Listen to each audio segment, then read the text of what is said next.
This hearing will come to order. I want to welcome everybody to the hearing room. I appreciate your attendance. I certainly want to welcome all our witnesses. I know your stories will be hard to tell, but I truly appreciate you making the time and willing to share your stories. In our first hearing of this Congress titled "The Corruption of Science and Federal Health Agencies, How Health Officials Downplayed and Hid Myocarditis and Other Adverse Events Associated with the COVID-19 Injections," I asked Dr. Joel Walscock, an orthopedic surgeon injured by the COVID injections, to describe how those suffering from COVID injection injuries felt. His one-word answer: abandoned. The purpose of today's hearing, titled "Voices of the Vaccine Injured," is very simple: to give a platform to those individuals and families who have been abandoned, their injuries and suffering dismissed and forgotten. In addition, we will also hear from witnesses whose lives were devastated by fatal cases of severe influenza. We all fear death and disease. The appeal of a simple shot that can prevent both is obvious and powerful. Unfortunately, this strong appeal has overridden critical thinking and prevented rigorous cost-benefit analysis from being done. The faith in vaccines and vaccination policy is protected with religious-like zeal, and those questioning them are viewed as apostates, dangerous apostates, more than deserving of the scorn, vilification, and retribution heaped upon them. An open-minded review of the history of vaccination dating back to Edward Jenner, the creator of the smallpox vaccine, is both interesting and enlightening. Reading books like Dissolving Illusions, Turtles All the Way Down, and Vaccines, Mythology, Ideology, and Reality, or a May 21st, 2025 Substack by Toby Rogers titled "Mapping the Entire Field of Autism Causation Studies in One Article," certainly opened my eyes, and I sincerely hope will open millions more. And while I haven't mentioned it, I'd like to enter Toby Rogers' article Substack into the record without objection. It'll be entered. Understanding the recent history of vaccines is essential to developing a fair-minded viewpoint. In the early 80s, investigative journalists and lawsuits were beginning to highlight the harms caused by vaccines. This led to jury awards for injuries and the withdrawal of pharmaceutical companies from vaccine manufacturing and distribution. The availability of vaccines was at risk.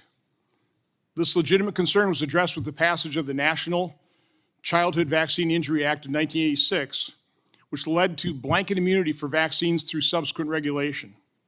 An explosion in the number of vaccine doses on the childhood schedule was a result. According to Mr. Rogers, quote, "Prior to 1986, there were 3 routine vaccines totaling 7 injections. Today, the CDC's maternal and child and adolescent vaccine schedules include 19 vaccines requiring 76 injections with 94 total doses of antigen. In August 1997, the FDA under President Clinton's administration issued draft guidance to allow pharmaceutical companies to advertise directly to consumers beyond print media into TV and radio. According to one estimate, drug companies spent $10 billion on direct-to-consumer advertising in 2024, currently accounting for almost 25% of evening news ad minutes on major networks. That amount of spending has paid off handsomely for Big Pharma and its ability to control the narrative and suppress stories of drug and vaccine injuries. But to understand the true reality we face, there's nothing like hearing from those who have suffered the adverse events that are rarely acknowledged by the medical establishment, federal health agencies, and the corporate media. Today we have 5 witnesses who will tell how drug and vaccine injuries have impacted their lives. We will also hear from 2 witnesses who advocate for, quote, routine immunizations across the lifespan, unquote, because they lost loved ones from a disease vaccines were intended to prevent. Thank you for all taking the time to appear before us today. As difficult as it will be for you to testify today, it's important for the American public to hear your testimony. Senator Blumenthal. Thank you, Mr. Chairman. Welcome to our witnesses and welcome to all the visitors who have come to this hearing.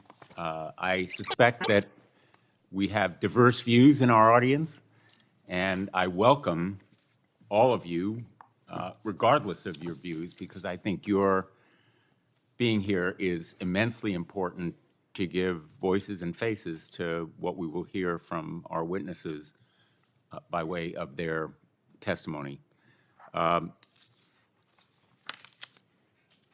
The loss of a loved one, as we all know, leaves an indelible imprint on our lives. It creates an unfillable gap that is almost impossible to overcome at the time it happens, and time sometimes heals, sometimes not. I feel a very deep empathy for the pain and heartache experienced by everyone on this panel, and I thank you for your courage, whatever your testimony is going to be, your courage and conviction coming forth today. Parents and loved ones should never have to know the type of heartache that comes with the loss of a child, and it's a loss that was common, all too common, before vaccines were developed. Smallpox killed approximately 500 million people in the 100 years before it was declared eradicated in 1980. 90% of deaths are believed to have occurred in children under 10 years old. But that risk was eliminated thanks to vaccines that led to smallpox becoming the only disease to have been completely wiped out on the globe. Parents, I will say, including my own, with my brother and me, used to live in fear of their children contracting polio. I will never forget one summer when my brother had a very high fever, all of the symptoms of polio, the anxiety level in our house was incomparable. I was barely old enough to understand what might happen. In bad years, 15,000 United States children were permanently paralyzed. But again, thanks to vaccination, those fears no longer permeate our society. Despite enormous advances made over the last century, still far too many people, many of them children, die of vaccine-preventable illnesses every year. I'm reading a book right now called Everything is Tuberculosis. It's by John Green. It's on the New York Times bestseller list, so I don't need to give you all the details of information. It is about tuberculosis and about how treatments and medicine is available for tuberculosis, which could eradicate it, but for many of the deep suspicions and anxieties in developing countries. One of the characters in this book, it's nonfiction, is a young boy who at 5 years old was stopped from treatment by his father because of his distrust for medicine and his reliance on other kinds of cures. I am deeply grateful to Eric Stein, who lost his 4-year-old sister, and to Serese Marotta, who suffered the tragic death of her 5-year-old son, for their courage in coming forward to share their stories with us today. Stories like theirs were once the norm. At the beginning of the last century, infant mortality in the United States was more than 100 times higher than it is today, and over 60% of those dead children succumbed to infectious disease. A century later, thanks to, in large part, widespread vaccination, that figure has dropped to 2%.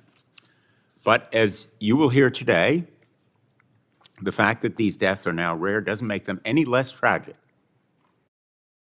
And every one of them is a tragedy for parents who survive, parents like Catherine Al-Qaidi. In January 2012, Catherine's infant son, Brady, died in her arms from pertussis, commonly known as whooping cough, at just 2 months old. And I would like to give her the opportunity to talk to you directly, recounting her unimaginable loss. And if you could play the video that we have. Hi, my name is Catherine Alcade from Chicopee, Massachusetts. Our son Brady passed away in 2012 from whooping cough. He was born November 20th, 2011 and passed away January 28th, 2012. Brady was a very happy, very healthy baby boy. After the holidays, Brady developed a cough. We were in and out of the hospital trying to figure out what was going on. His breathing, couldn't keep food down, and eventually it worsened.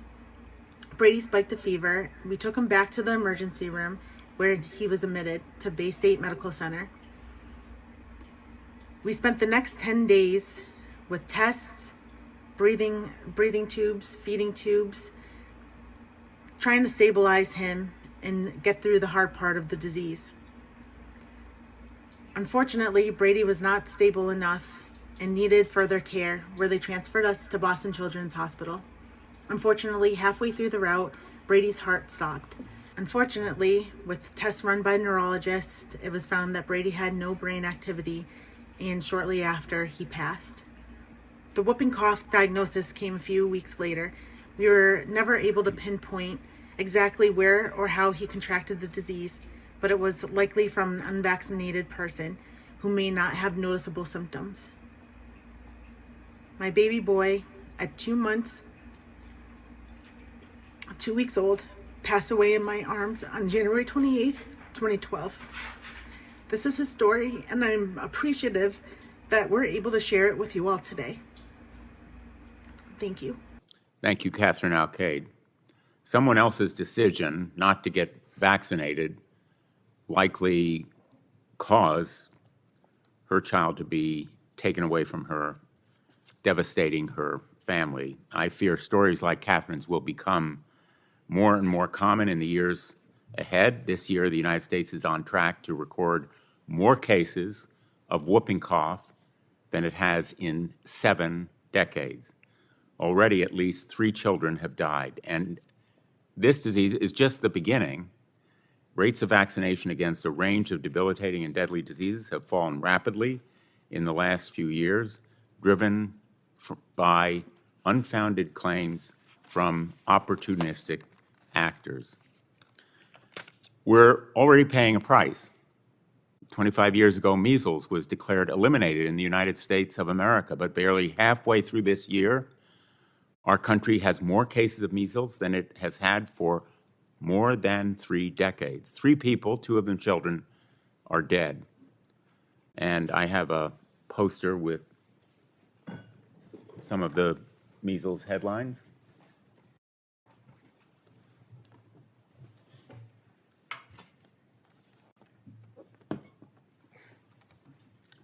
These headlines help tell a story that, in detail, is being lived by Americans. And these deaths are made even more tragic by the fact that they were totally and completely preventable. The measles vaccine is safe and effective. It's not only been proven through clinical tests and trials, but by everyday experience of Americans. There have been persistent falsehoods about vaccines continuing to harm our communities, and this misinformation is not only driving down vaccination rates, it's compromising research into the very harms that we need to prevent. Nowhere is this point clearer than with autism. Decades of scientific research have shown conclusively that vaccines do not cause autism. At this time, I would like to enter into the record 6 scientific papers that have shown that vaccines do not cause autism. If there's no objection, Mr. Chairman. Without objection. They're here. Anyone is free to look at them. These include studies done over decades involving hundreds of thousands of children and a comprehensive analysis from the National Institute of Medicine concluding that epidemiological studies, quote, consistently provided no evidence of association between vaccines and autism. This epidemiological research is important and persuasive. Autism research is critically important and has made great strides in recent years. Yet every dollar we devote to studying this thoroughly debunked claim is a dollar taken away from much more promising research. A dollar taken away from educators in special needs classrooms, a dollar taken away from caregivers to help overwhelmed parents. The truth is that for children born in the United States between 1994 and 2023, routine childhood vaccination is estimated to have saved well over 1 million lives. The truth is that telling parents to use cod liver oil to stop measles rather than vaccines has sent innocent children to the hospital with vitamin A toxicity. The truth is that in the past decade, over 42,000 women in the United States have died from cervical cancer, a cancer that is almost entirely preventable by the HPV vaccine. Today, vaccines, in a way, are a victim of their own success. Parents today do not have to spend terrified nights in the hospital wondering what will become of their child with diphtheria, a disease that, until the vaccine was developed in the 1940s, regularly killed as many as 15,000 children every year, or rubella, which until a vaccine was developed in 1969 regularly infected more than 50,000 people, resulting in tens of thousands of babies born deaf, blind, or with congenital heart disease. We cannot afford to turn back the clock. Scientific advancement has given us great benefits. We need to make sure that every medicine, every vaccine, every treatment or cure available to Americans goes through proper testing and clinical trials and is proved to be safe and effective. Nobody wants Americans exposed to side effects or dangers as a result of any medical treatment. But we should be mindful of the benefits after they are proven safe and effective, the scientifically proven benefits. And I want to thank our witnesses for coming forward today to share your views, your stories. We look forward to learning from you and working to make America safer and healthier. Thank you, Mr. Chairman. Thank you, Senator Blumenthal. The truth is, vaccine injuries are real and they've been ignored. Let's go to a video before we swear in the witnesses.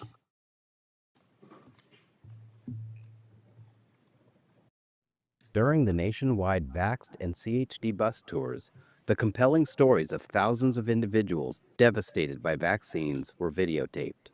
The two bus tours together collected over 12,000 signatures on behalf of people who were injured or died from vaccines.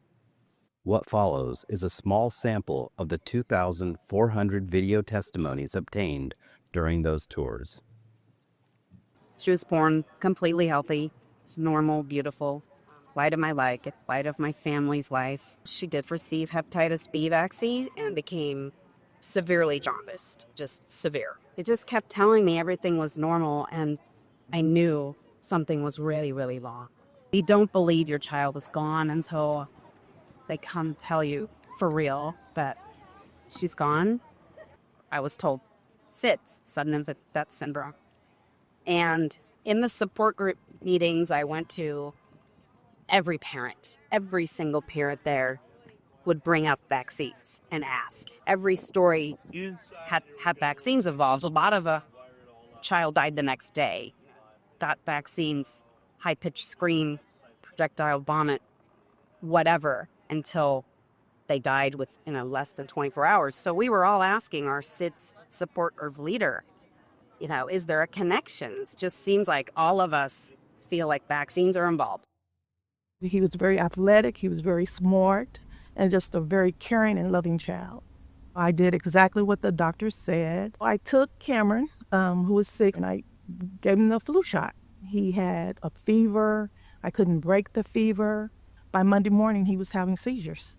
This is Cameron at 6. the basketball game one day before he got sick having the seizures. This is Cameron in ICU the next day. Now he has cognitive delays. He no longer speaks. The doctor finally said, "We don't know what happened, but I would recommend that you never give him a flu shot." So at 2, 4, and 6 months, Billy had his normal baby vaccines. He was due his MMR vaccination at 12 months. The day Billy got the MMR was a living nightmare. His eyes were doing this, and he was shaking like this. We get to hospital, we rush him in, doctors are coming in and looking at him, and that's when they said, he's had a reaction. Without a doubt, what's happened to Billy has changed his life. What I have on my hands now is a 19-year-old man. He's 6'2". He is volatile. On good days, Billy is brilliant. He's an angel. On bad days, the slightest thing can trigger him, and he's scary. Push the stress level, Philly. It's No, don't touch Ellie. Otto was born perfectly healthy. He was walking, running, climbing, and hitting every milestone. After his 17-month round of vaccinations, he had an autoimmune reaction. It was vaccine-induced transverse myelitis. One night, he went from being able to walk to no longer being able to stand. He was paralyzed from the waist down. I had no idea my son could be paralyzed from being vaccinated. Transverse myelitis is in the vaccine insert as a potential adverse reaction, but his doctor never showed me that, and he never informed me of any serious side effects. He was your typical boy. When he was born, he was happy, healthy, everything was flowing perfect. He was walking, talking, all of his well checkups, everything was on time, everything was great. Then he received his chickenpox vaccine, and things really started to deteriorate from there.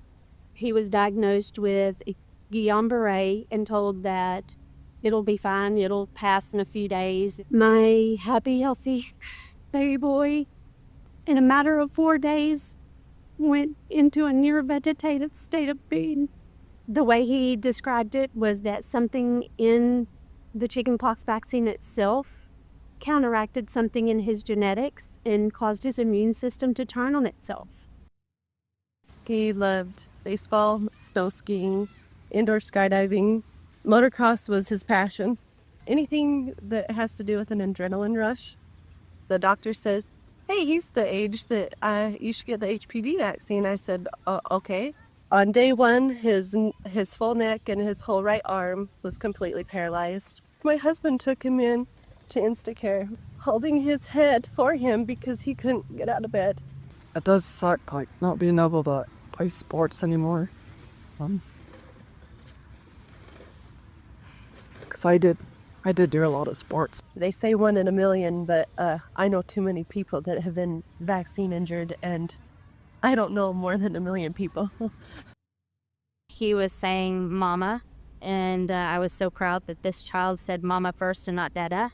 We went in, as most parents do, regular vaccinations. When I went to get closer to him to wake him up, I saw that his eyes were partially propped open and he was dead. I knew at that moment what took his life. There was no question what had happened. We went back to the pediatrician. All of her questions were, was your son vaccinated? When did he start having problems? When did the seizures start? It was all around the vaccines. She said, if it's any vaccine that caused these seizures, it's the DTaP. And I said, can you put that in writing? And she said, no.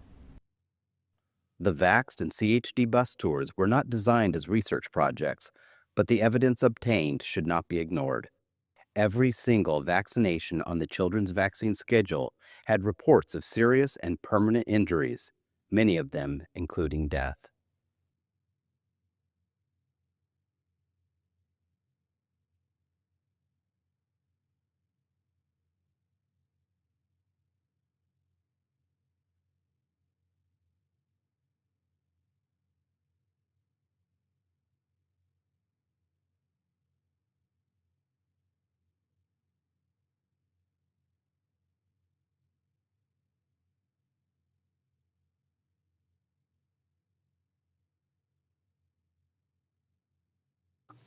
Okay, thank you. It is a tradition of this subcommittee to swear in witnesses, so if you all rise and raise your right hand. Do you swear the testimony you will give before this subcommittee will be the truth, the whole truth, and nothing but the truth, so help you God? Please be seated. Our first witness is Miss Emily Tarsell. Ms. Tarsell is a retired psychotherapist and former president of the Licensed Clinical Professional Counselors of Maryland. She's here today to talk about her daughter, Christina. Ms. Tarsell. Chairman Johnson and committee members, thank you for this important hearing. My name is Emily Tarsell. I'm a retired psychotherapist and a mom. I was blessed with Christina, a healthy, bright child who grew to be a beautiful, caring person, gifted athlete, artist, honor student. In 2008, my 20-year-old daughter had her first GYN appointment. The doctor recommended the HPV vaccine, and we were told it was safe and effective and would prevent cervical cancer. We were not given any literature. We were not told of any adverse side effects. Ads conveyed a sense of urgency about getting Gardasil before exposure to HPVs. So Chris had always gotten the childhood vaccines and agreed to the shots. After vaccination, my daughter developed new conditions: joint pain, chronic sinus congestion, intermittent rashes, rapid heartbeat, dizziness on standing, unusual fatigue, and arrhythmia. We saw doctors, and Chris had an EKG, which came back normal. So we thought everything was okay. We later learned that this was the wrong test, and Chris should have had a Holter monitor. No one connected the dots because even doctors are uninformed of vaccine adverse events. She continued with the shots, and 18 days after the third shot, she was found dead in her bed at college. You cannot imagine the hell of seeing your child lifeless. You struggle with the reality. How does a healthy young lady with no pre-existing conditions suddenly die in her bed? An extensive autopsy ruled out drugs, trauma, or organ issues, and cause of death was undetermined. We did not connect Chris's symptoms to vaccination initially until we discovered multiple reports from others too. My doctor advised me to file a VAERS report. I also called the FDA. They did no follow-up with me and took a year to obtain her medical records. They did one test for strep, which was negative. End of their investigation. Conclusion, cause of death undetermined. Merck, the manufacturer, also filed a VAERS report and gave a false and unsubstantiated explanation for Chris's death. Finding out what happened became my mission. I connected with other moms, experts, reporters, and with Diane Harper, the lead investigator during clinical trials for Gardasil. She was critical of the fast-track approval and of the marketing of the vaccine. I learned too late that HPVs clear on their own 90% of the time, and that cervical cancer is almost entirely preventable with Pap screening. I learned that the incidence of HPV-related cancers is very low at 0.001%. I learned it has never been proven that the vaccine prevents any cancer. And I also learned that pharma is protected by law against lawsuits for vaccine injuries. Our only option for investigating Chris's death was to hire an attorney and file a claim in the NVIC program. My super attorney, Mark Sadaka, filed our claim against HHS in March of 2010.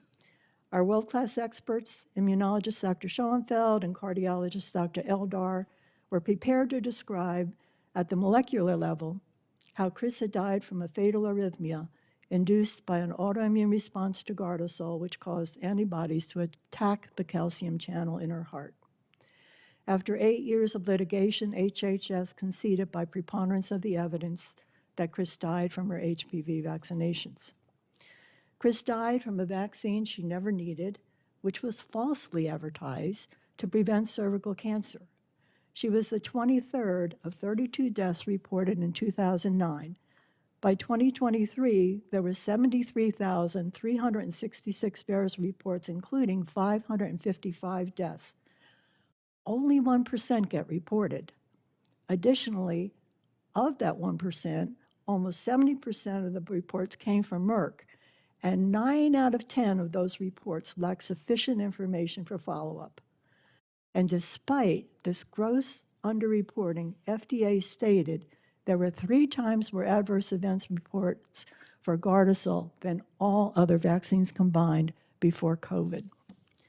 The public has been misled and misinformed about the risk and benefits of the HPV vaccine. And to that end, I am here on behalf of Chris to raise awareness to help others.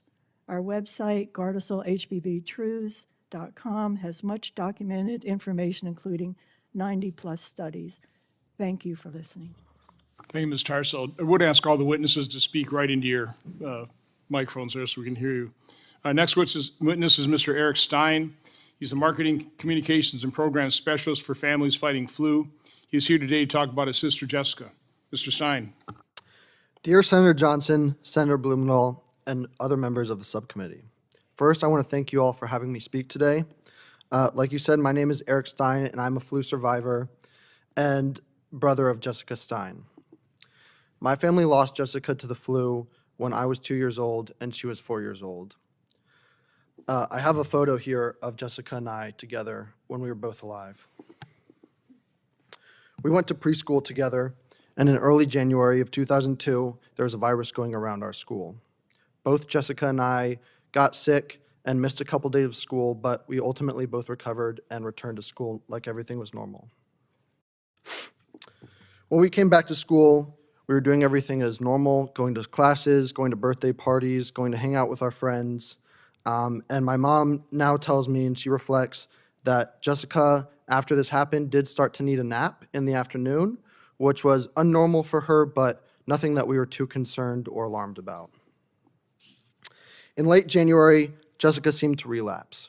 She had mild fever, she was vomiting, she was becoming dehydrated, and after a couple of calls to our pediatrician, they told us to walk, not run, to the hospital and get her checked on.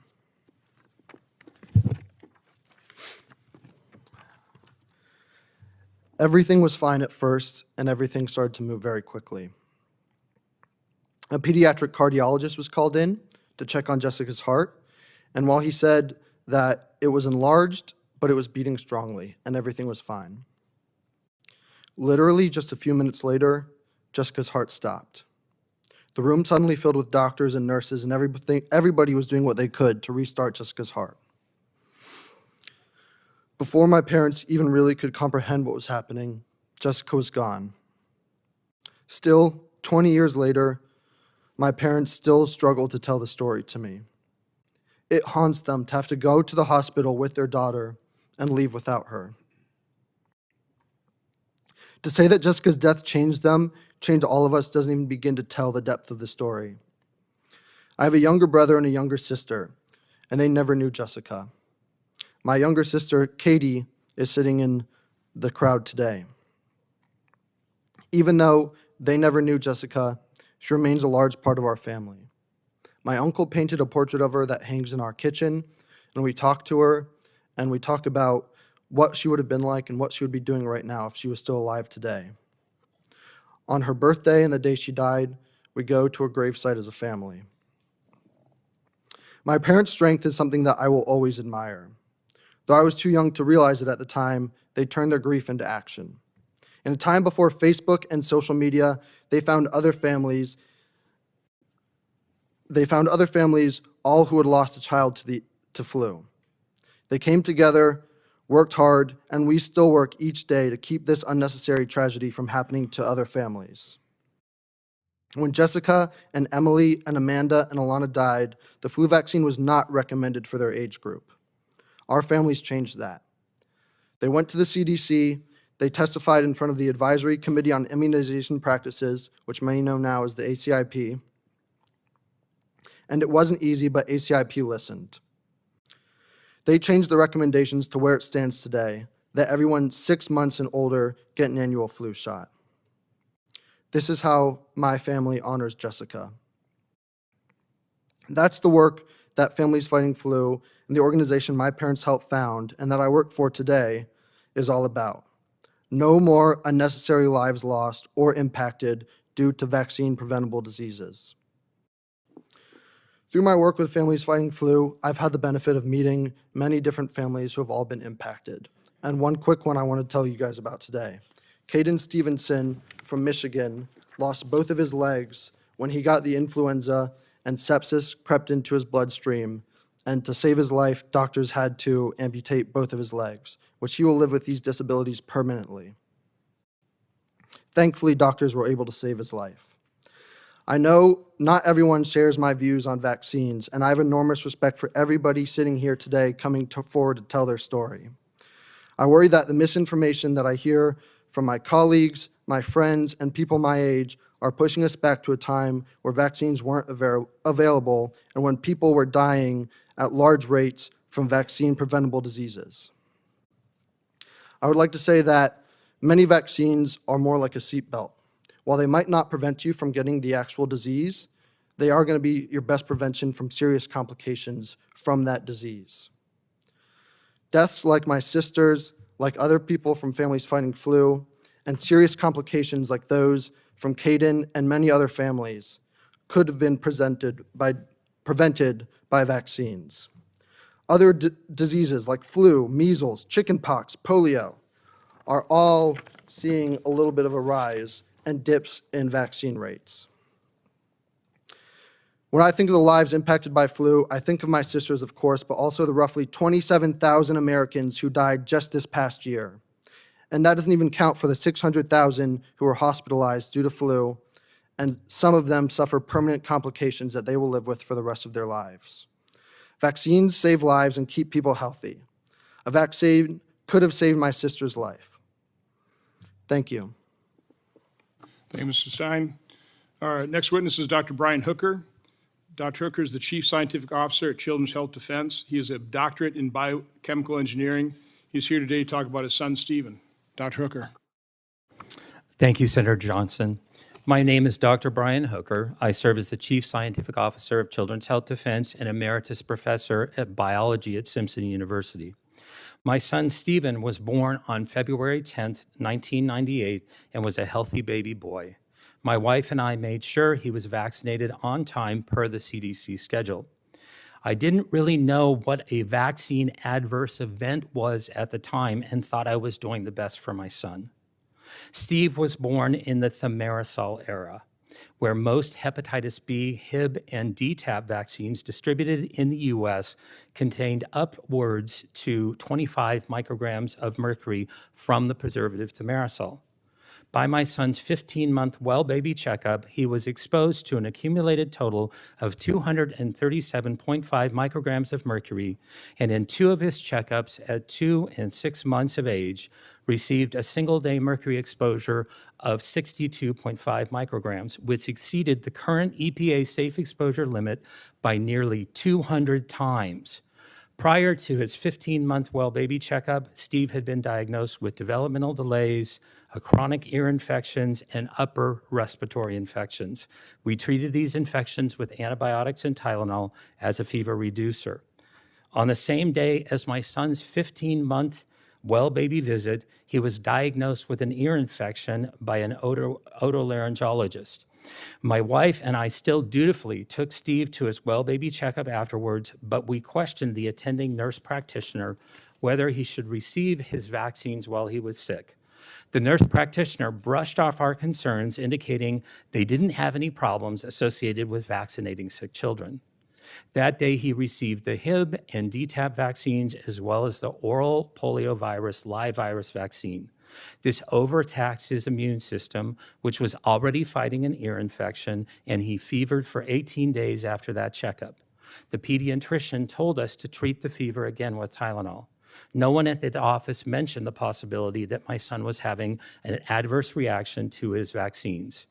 After his fever, he very quickly and severely regressed. He stopped talking altogether. He did not respond to his name. He lost all joint attention, would constantly stare into space, and even lost his ability to walk unassisted for the first 3 months following vaccination. His bowel movements were either explosive diarrhea or debilitating constipation. At his 18-month checkup, he was diagnosed with full-blown autism by the same pediatrician who gave him all of his vaccines. Not only does my son have autism, but he has also been diagnosed with mitochondrial dysfunction, tics, speech and language delays, non-organic sleep disorder, sensory integration dysfunction, ileitis, colitis, esophagitis, and whole body dyspraxia. At 27 years old, he still cannot speak. My son was a petitioner in the National Vaccine Injury Compensation Program for 16 years before his case was thrown out by the special master prior to oral arguments. Vaccine courts, with its capricious statute of limitations, would not consider any vaccines prior to his 15-month shots and ruled that he had had autism earlier because he was pulling his ears at 6 months.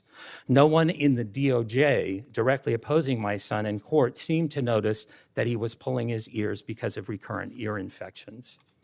My son requires 24/7 care, and his severe dyspraxia means that he is a prisoner in his own body, a body that betrays every time he tries to execute any intentional task, such as eating, talking, walking, grabbing, or grasping any object. He also suffers excruciating chronic pain due to gut dysbiosis and neuroinflammation. Nobody wants to see their child go through chronic debilitating pain. My son will never pay taxes. He will never hold a job. He will never play baseball. He will never write a poem. He will never go out on a date. He needs assistance despite his best efforts and despite his best wishes.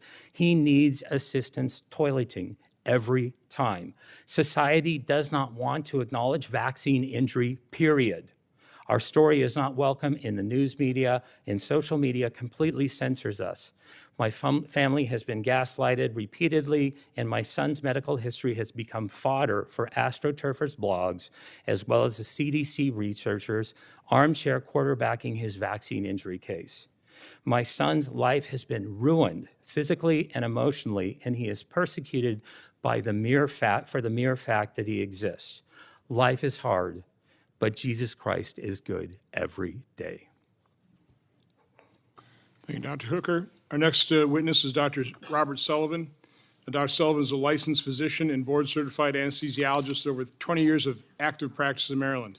He is here today to talk about his vaccine injury following his COVID-19 injection. Dr. Sullivan. Thank you, Senators. My story is not as bad. The same month I received my first COVID mRNA shot, I was featured in the Wall Street Journal's What's Your Workout column for aerial circus arts. I was strong, healthy, and thriving. Just 3 weeks after my second dose, I couldn't go up a flight of stairs without gasping for air. I became short of breath doing even simple things, walking, standing, even speaking. I had constant chest pressure, arrhythmias, and overwhelming fatigue. I cannot overstate the misery. It felt like my body was failing me. I was experiencing right heart failure. Still, I questioned myself. Was this real or in my head? Then an echocardiogram confirmed the damage. I was relieved that it wasn't imagined and stunned to realize this is how I likely die. The diagnosis was pulmonary hypertension. I had damage and narrowing of the blood vessels in my lungs, restricting blood flow and straining the heart. This isn't like regular high blood pressure. Pulmonary hypertension is usually progressive and fatal even with treatment. There is no cure. It felt like a death sentence. I reported my case to VAERS, the Vaccine Adverse Event Reporting System. Most doctors I know had never heard of it. Fewer understood that it carries mandatory reporting requirements. I was never taught about VAERS in medical school. I'm told it still isn't. Eventually, VAERS collected my medical records. I expected to hear from the FDA or CDC. I never did. I believed in the system. I believed I would be heard. When I wasn't, I channeled that disbelief into collaborating with the British Medical Journal on a report about the system's failures. What I learned is chilling. If you are harmed, you are on your own. I've had to adapt. Maybe some of the novel treatments I tried helped. On the outside, I look fine. I returned to running, even to aerial arts. That brings me joy, but also unease. I've lost half my lung capacity. If I can look this normal while carrying that much damage, how many others are out there suffering silently? In researching my condition, I found the Georgetown scientist who predicted my specific problem. The very same month of the vaccine rollout, he warned that spike protein exposure, whether from the virus or from the shot, could harm the blood vessels in the lungs and placenta. Spike protein itself from the SARS-1 virus, SARS-1, also caused vascular damage in animals. I learned many hospitalized COVID patients developed pulmonary hypertension. Autopsies showed the same kind of lung vessel damage I had. Long COVID patients with persistent breathlessness have the same findings. As in my case, their symptoms improve, but the damage remains. We now know the SARS-CoV-2 spike protein can damage the lungs, heart, and brain in animals. It is toxic, irrefutably so. I know that's uncomfortable to hear. One study found athletes who got mRNA boosters saw drops in aerobic capacity equivalent to aging 5 to 10 years in just 1 week. Why is this? I now see colleagues and patients struggling with daily tasks. Many are limited by unexplained shortness of breath. Could this be a spectrum of vascular damage like what happened to me? These are urgent questions. This is not normal aging. This is not simple deconditioning. Until we study this systematically, we won't know how many have been injured by COVID or by the spike protein itself. Our medical system must honor its foundational oath, do no harm. When harm does occur, the right thing is to recognize it, acknowledge suffering, and work to relieve it while advancing research into safer therapies. Government must serve as a safeguard, restoring accountability, transparency, and public trust. And above all, every medical decision must be grounded in truly informed consent. Patients deserve and demand clear, honest information. The freedom to decide what's right for them is a right. Mandatory medicine is not medicine. Acknowledgement matters, being seen, heard, and believed. That is the first and perhaps most important step in healing. To others who have been harmed, I see you. While our injuries differ, I understand the suffering and isolation that comes when the system meant to protect you instead abandons you. I believe you. Senator Johnson and members of the committee, thank you for giving us this opportunity to start to heal. Thank you, Dr. Sullivan. Our next witness is Ms. Tommey. Ms. Tommey is the Director of Children's Health Defense TV and is an internationally recognized health freedom advocate, filmmaker, and author. She is here today to talk about her son, Billy. Ms. Tommey.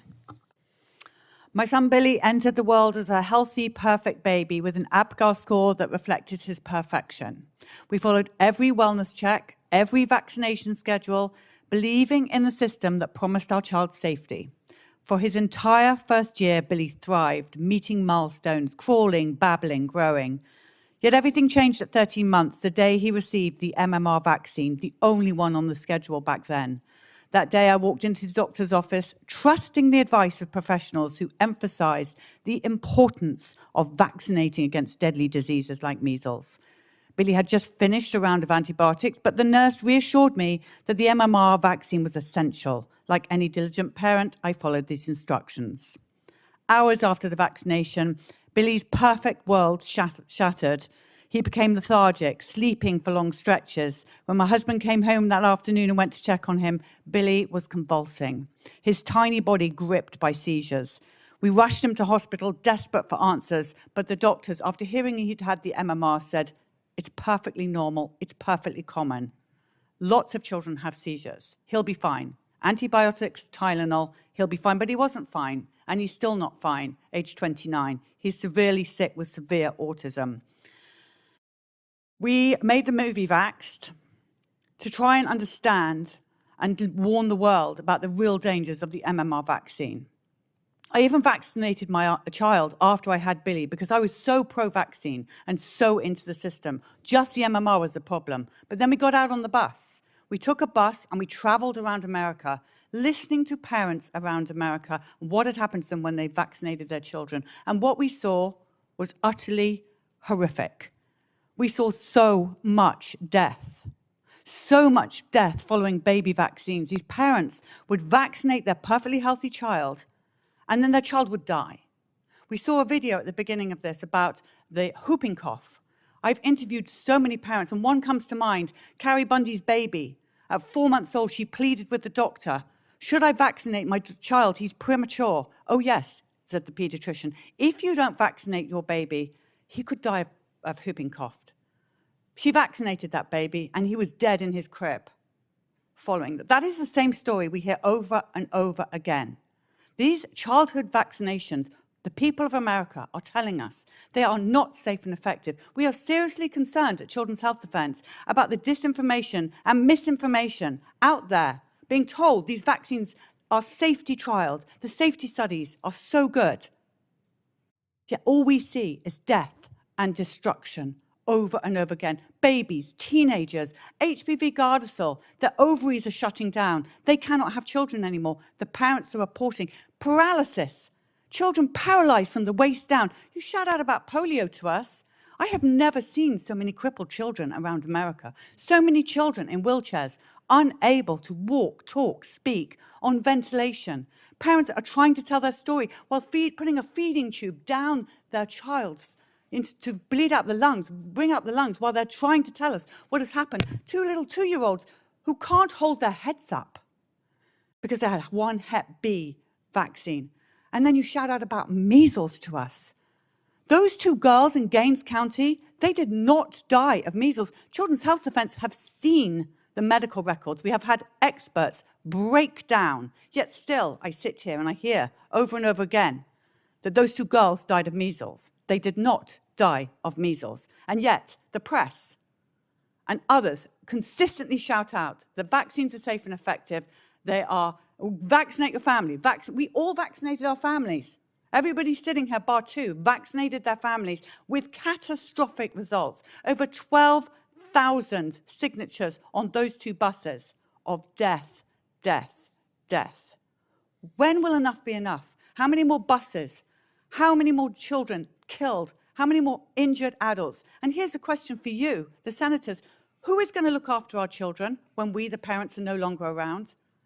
That can't use a toilet, that will never date. All those things Dr. Hooker said. Our children are trapped at 29, 30 years old. They will never pay taxes. They need 24-hour care because of one vaccine, one moment in time. This is a national crisis that must be addressed. And I want to thank Senator Johnson and his team for giving us this day that we thought would never come, that the world could hear really and truly what happened to the people of America who are broken. And this doesn't just affect the person with the injury, by the way. It affects the siblings.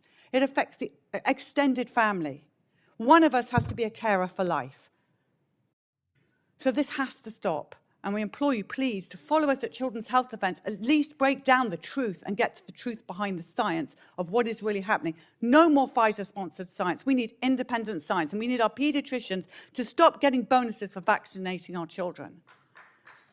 So thank you to Senator Johnson and his team. Thank you, Ms. Tommey. Our next witness is Ms. Serese Marotta. Ms. Marotta is the Deputy Chief Executive Officer of Vaccinate Your Family, a national nonprofit. She's here today to talk about her son, Joseph. Ms. Marotta. Thank you. Hello, my name is Serese Marotta, and I am a mother who lost my child to a vaccine-preventable disease. Thank you for allowing me to be here today and share my story. In 2009, my 5-year-old son, Joseph, was a healthy kindergartner. He was a typical little boy who loved Star Wars and Spider-Man. As a family, we enjoyed playing board games and building puzzles. Joseph was smart, funny, and inquisitive. Simply put, he was one of the joys of my life. I was a protective mother, and like other parents, I always tried my best to keep my children safe. To be honest, the thought of losing a child to a vaccine-preventable disease never occurred to me. At the time, I incorrectly thought that these diseases were a thing of the past, until I lost my son Joseph to flu during the H1N1 pandemic in October 2009. This is a picture of Joseph. The H1N1 flu vaccine that could have saved his life was not available in our community until 2 weeks after he died. Joseph was one of 288 children who died during the 2009-2010 flu season, and one of over 2,700 children who have died from flu since 2004.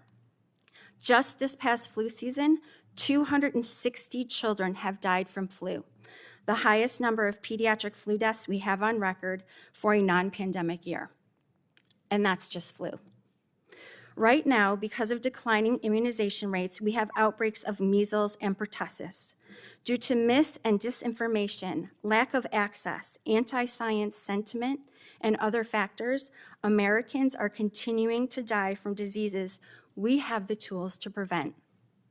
Parents continue to bury their children. We know from history what will happen if these trends continue. There is no acceptable loss when it comes to a child. Let me briefly share how my life has changed since losing Joseph. It was incredibly devastating to watch my child die in front of me in an ICU room. It was incredibly hard to go home that morning and tell his 7-year-old sister that her little brother wasn't ever coming home. Let me share what it felt like to walk into the funeral home, holding my daughter's hand and preparing her to see Joseph laying in a small coffin. Let me share how unbearable it was to stand in line at the county clinic to get my daughter her H1N1 vaccine, a vaccine that could possibly have saved Joseph's life. Let me share how incredibly painful it has been for my family each and every day to remember that Joseph will never graduate college, get married, or have a chance to contribute to society. Let me share how my heart breaks over and over and over again because he is no longer here.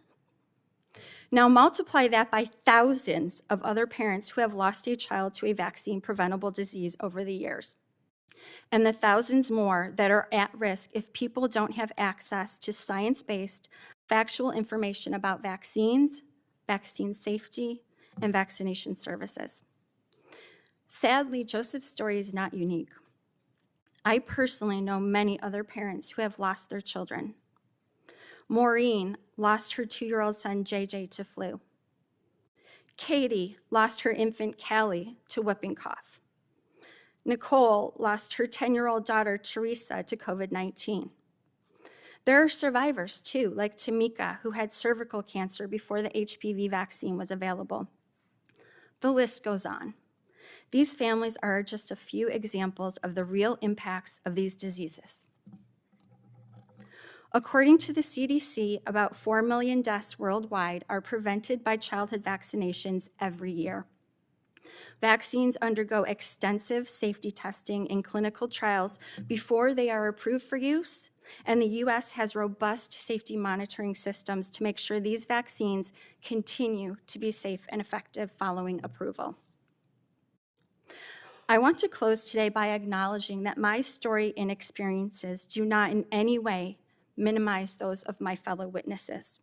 We are all doing the best we can with the information we have.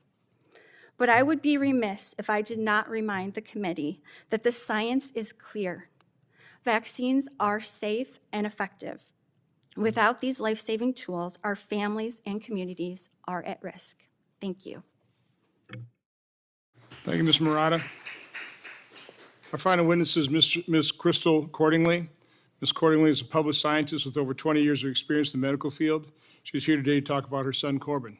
Ms. Cordingley. Chairman Johnson, Ranking Member Blumenthal, and members of the subcommittee, thank you for the opportunity to share my story, the story of how our lives were shattered in an instant and the nightmare we now live every day.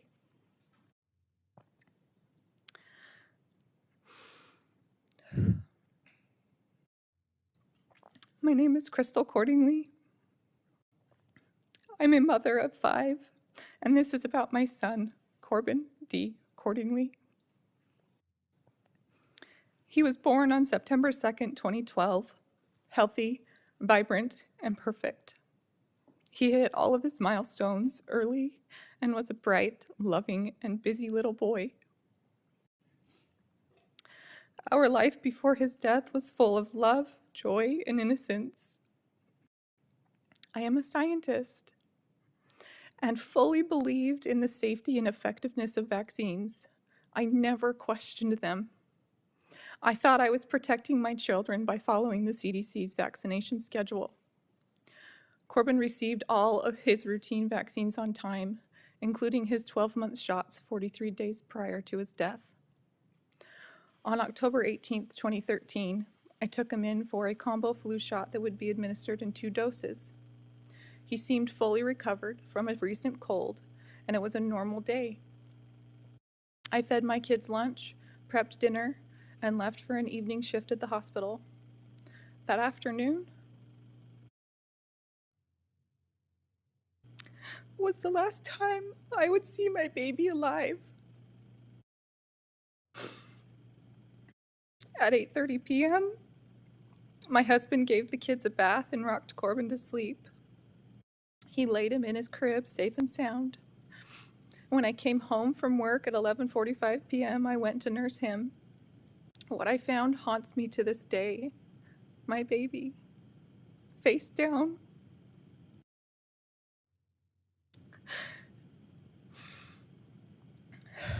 Fists clenched, arms stiff straight to his side, body stiff and unresponsive. I screamed for my husband to call 911 and immediately started CPR. When I opened his mouth, his tongue was stiff with rigor mortis and his lungs gurgled with broken down lung fluid as I tried to breathe life back into him. I knew. The paramedics arrived within minutes, but it was too late.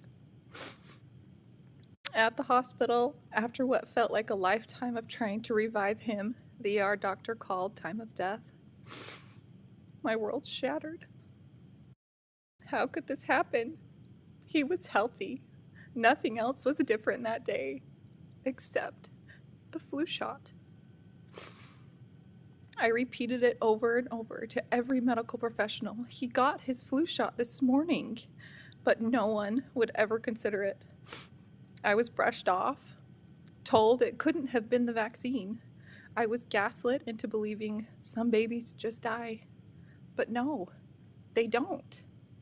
Not like this. I held my son's foot in the hospital until it went cold in my hand. Do you know what it's like to hold your lifeless child until their body goes cold? I prayed so hard he'd wake up that I became physically ill. His lung fluid soaked my jacket, and I've never been able to wash it.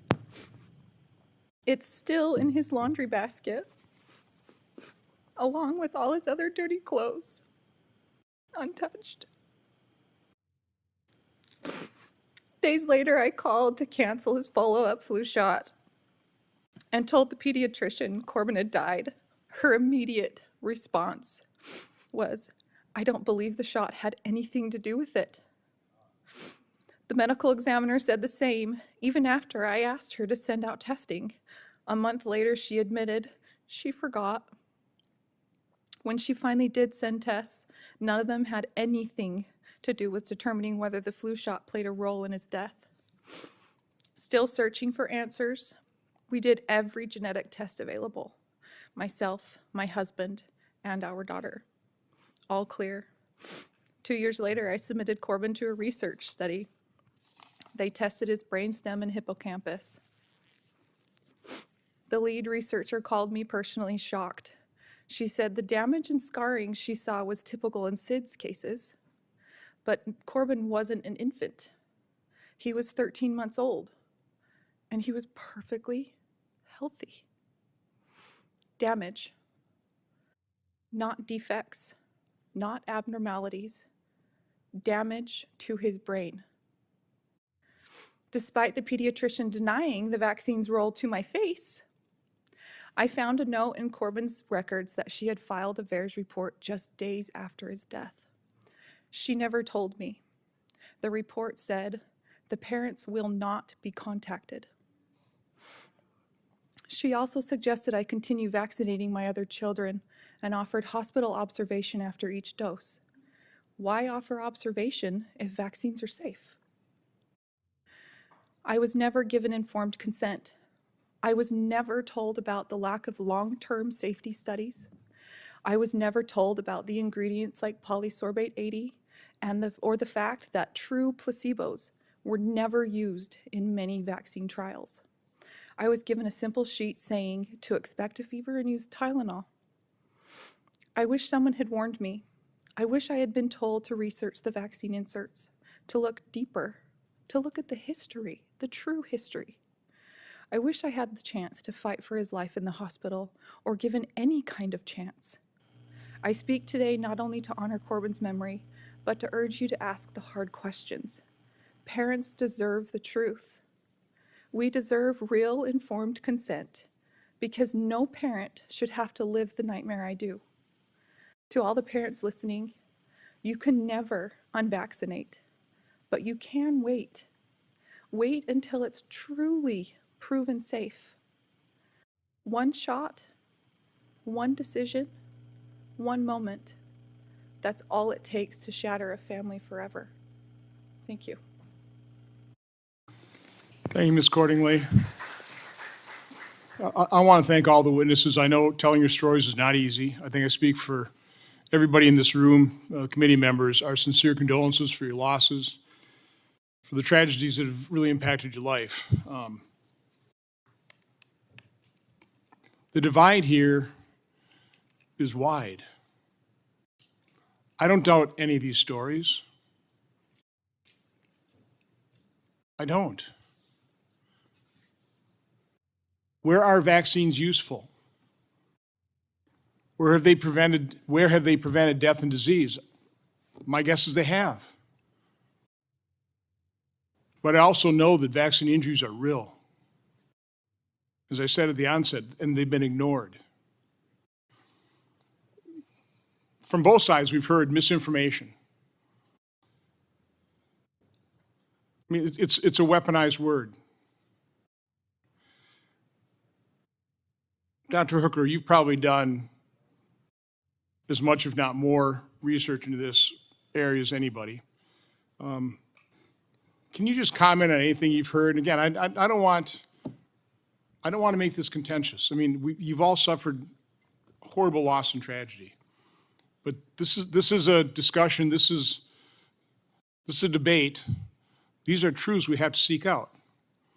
So, Dr. Hooker, can you just, I'm just going to let you comment on things that may have struck you that you want to comment on. You know, we've heard over and over and over again industry canards and, things that are cringeworthy to me as a parent and as a scientist. The preponderance of evidence around vaccines and autism basically in the United States consists of 2 studies that were done by a flawed and fraudulent CDC, one on thimerosal-containing vaccines and one on the MMR vaccine. Clearly, in the MMR study, when you look at the table, it shows a statistically significant effect of the MMR when given on time. 67% more boys getting the vaccine on time get autism diagnosis than those that merely wait until 3 years of age.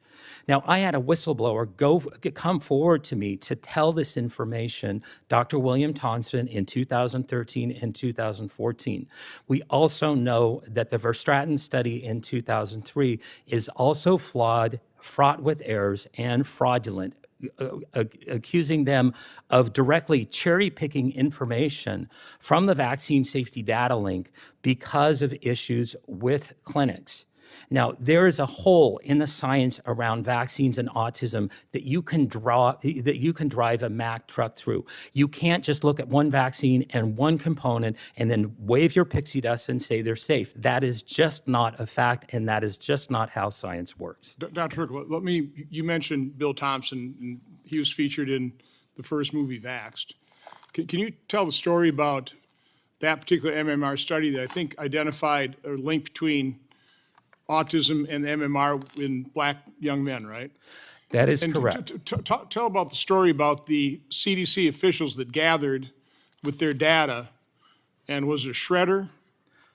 Tell about the story of them coming together and destroying the evidence, but Dr. Thompson did not do so. Dr. Thompson did not do so. Tell the story, though. I will, yes. The CDC scientist who was the lead scientist, lead epidemiologist on this MMR study was Dr. William Thompson. He came forward to me in 2013 through a series of phone calls, and we were in close contact for 10 months. What happened was he found the African-American effect, that African-Americans were over 200% more likely, and African-American males over 300% more likely to get an autism diagnosis if they got the MMR vaccine on time versus if they were received the vaccine after 3 years of age.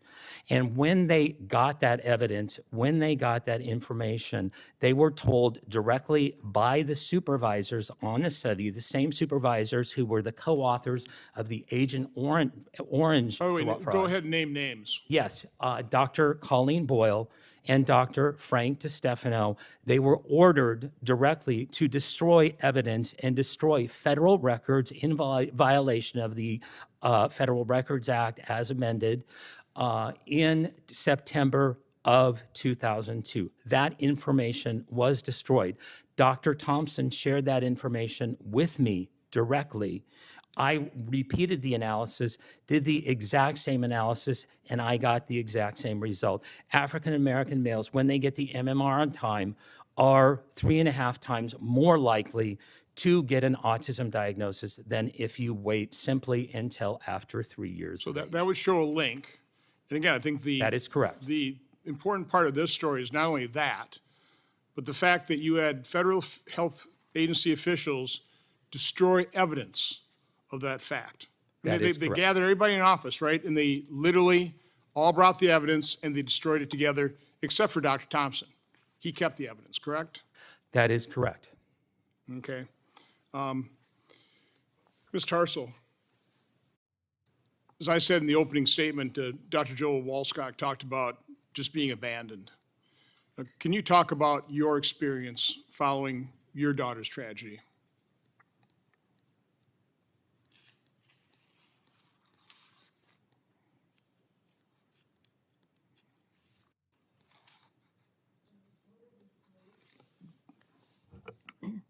There was total disbelief in what happened.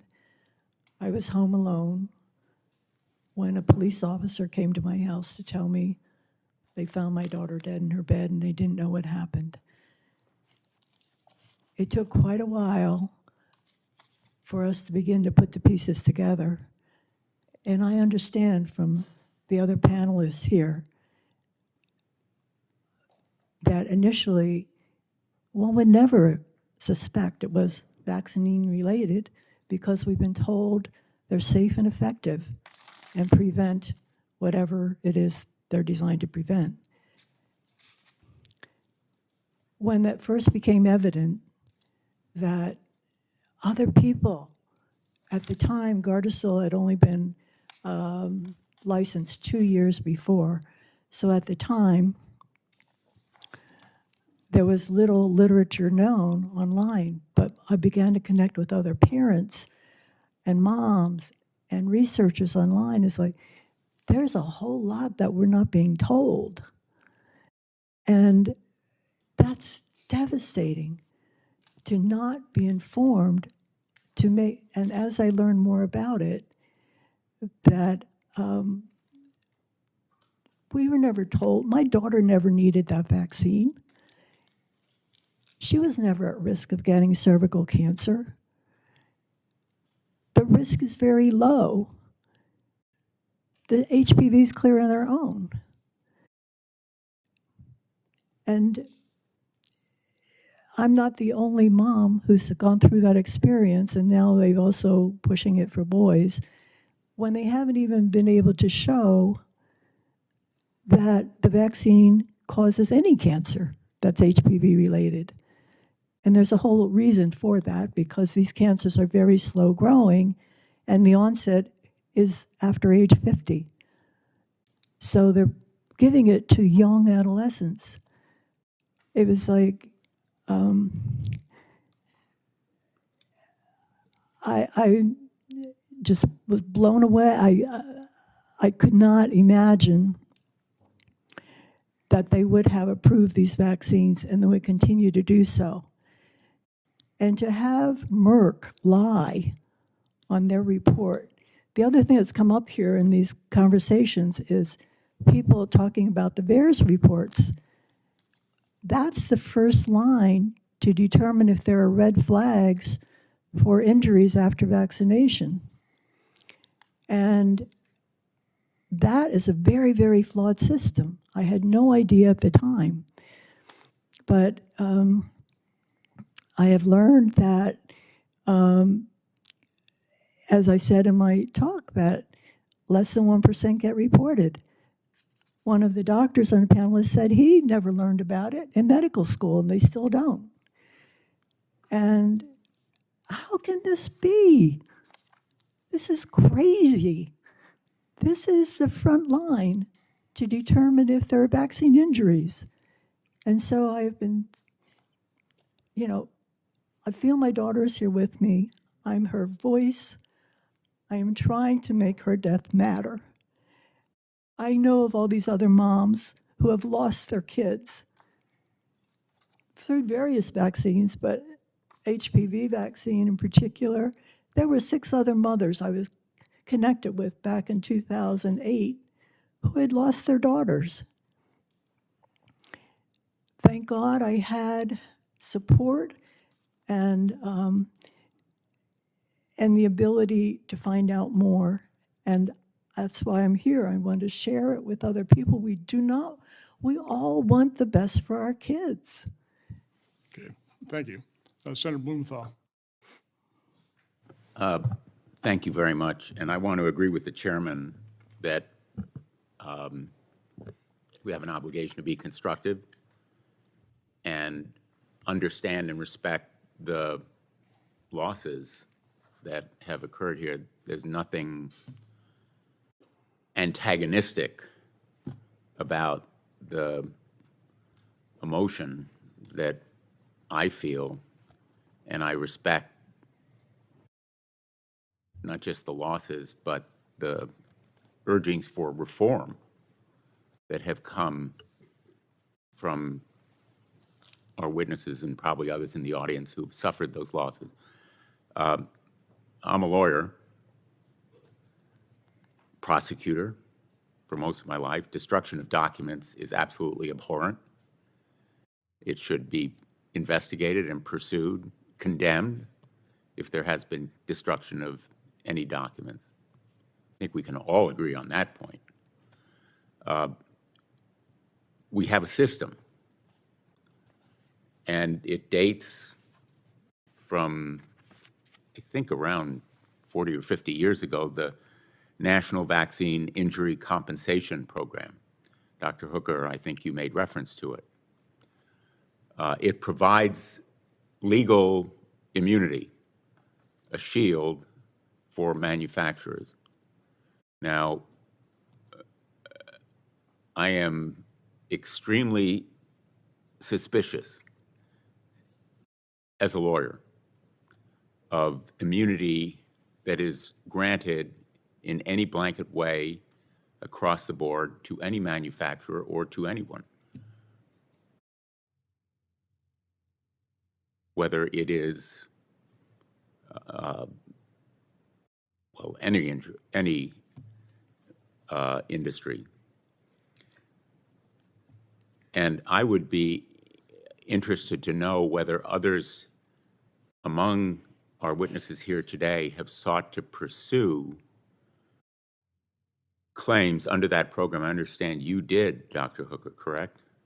That is correct, Senator. For some 16 years. 16 years, that's correct. And you got no relief. We had absolutely no relief whatsoever. Neither were we allowed oral arguments. So maybe we ought to look at this system.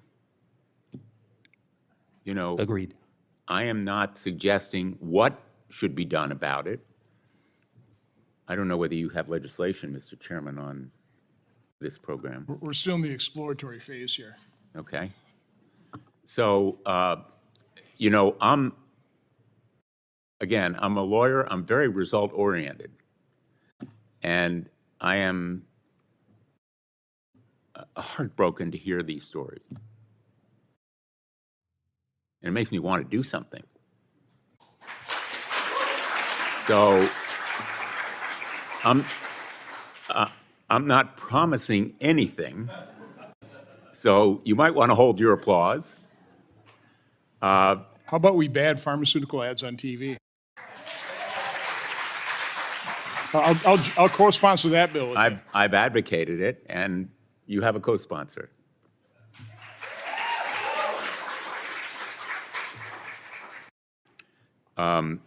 Remember that I'm the state attorney general who helped to lead the lawsuit against big tobacco when that industry denied that smoking caused cancer or any other disease. In fact, some tobacco manufacturers actually advertised that it was good for you to smoke.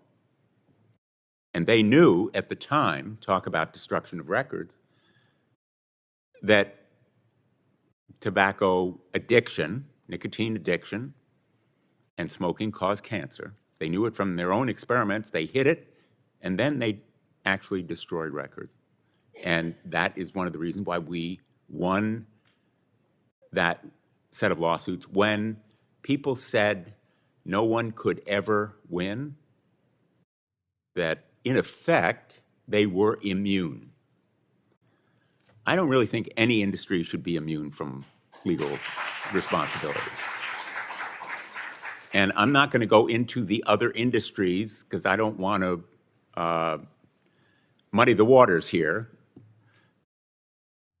But I would be interested in looking at whether reforms are appropriate and whether, for example, the injury table ought to include other kinds of problems that allegedly are caused, and I use the word allegedly as a lawyer, by problems with vaccines. I am not a scientist. And so I really can't leap to any sort of conclusions here. And that's why in courtrooms we have expert testimony. And lawyers are reprimanded if they testify. So I'm not doing it here. But I do think that we need to be responsible in the way we talk about this issue, not to belittle any claims on one side or the other. And I just want to ask you, Ms. Marotta, whether you have talked to families or individuals who've been affected by measles, whether you have found they've been discouraged from using the vaccine, and what you advise them to do. Thank you for your question, Senator Blumenthal. So at Vaccinate Your Family, we do work with patient advocates that have been impacted like mine, like my story. One particular measles story comes to top of mind for me. His name is Joshua. At the age of 30, he caught measles. He thought he had been vaccinated. He had asked his mother when he got sick, "Hey, Mom, was I vaccinated?" And he found out that he wasn't. He caught measles at his sister's college graduation and ended up in the hospital. Thankfully, he survived, but he had a really long road to recovery. So what we're seeing right now with outbreaks of measles is obviously very concerning to me as a parent. You know, we again want people to have the right information about how they can protect themselves and their families. I don't know personally of any story where someone was discouraged from reporting an injury, so I can't speak to that. Thank you. My time has expired. Thank you, Mr. Chairman. Senator Marino. Thank you, Mr. Chairman, for putting on this hearing. And, you know, a father of 5, 3 grandkids. In fact, my daughter's visiting me today and last night in D.C. Normally I get an alarm clock, but this morning I got a cute little 18-month-old face in front of me to wake me up. So to all of you, I can't even, you know, you say that you can relate. I can't. I can't even imagine what you're going through, and we have to figure out a way forward. So let me just, I think it's important, though, that we look at where we were to understand what we need to do to go forward. So I think most Americans expect that when you get on a plane, you buy a car, you get on an elevator, you eat a meal, that there's a standard of care that that company used. And if they didn't use a standard of care, that you have a path to get some sort of compensation for the lack of effort. I think most of us kind of expect that. So when we say anything is safe, there's nothing that's 100% safe, impossible. But what's interesting about this industry is that the government has decided that this particular industry gets a free pass, that this particular industry doesn't have to be liable to anybody. And to our ranking member, I'm glad that you're interested in these things. I think that's fantastic. But President Biden, or the auto pen, extended immunity for these pharmaceutical companies for 5 years on the way out the door. How does that happen? On December 11th, 2024, with no public notice, snap of an auto pen, liability is extended through 2029.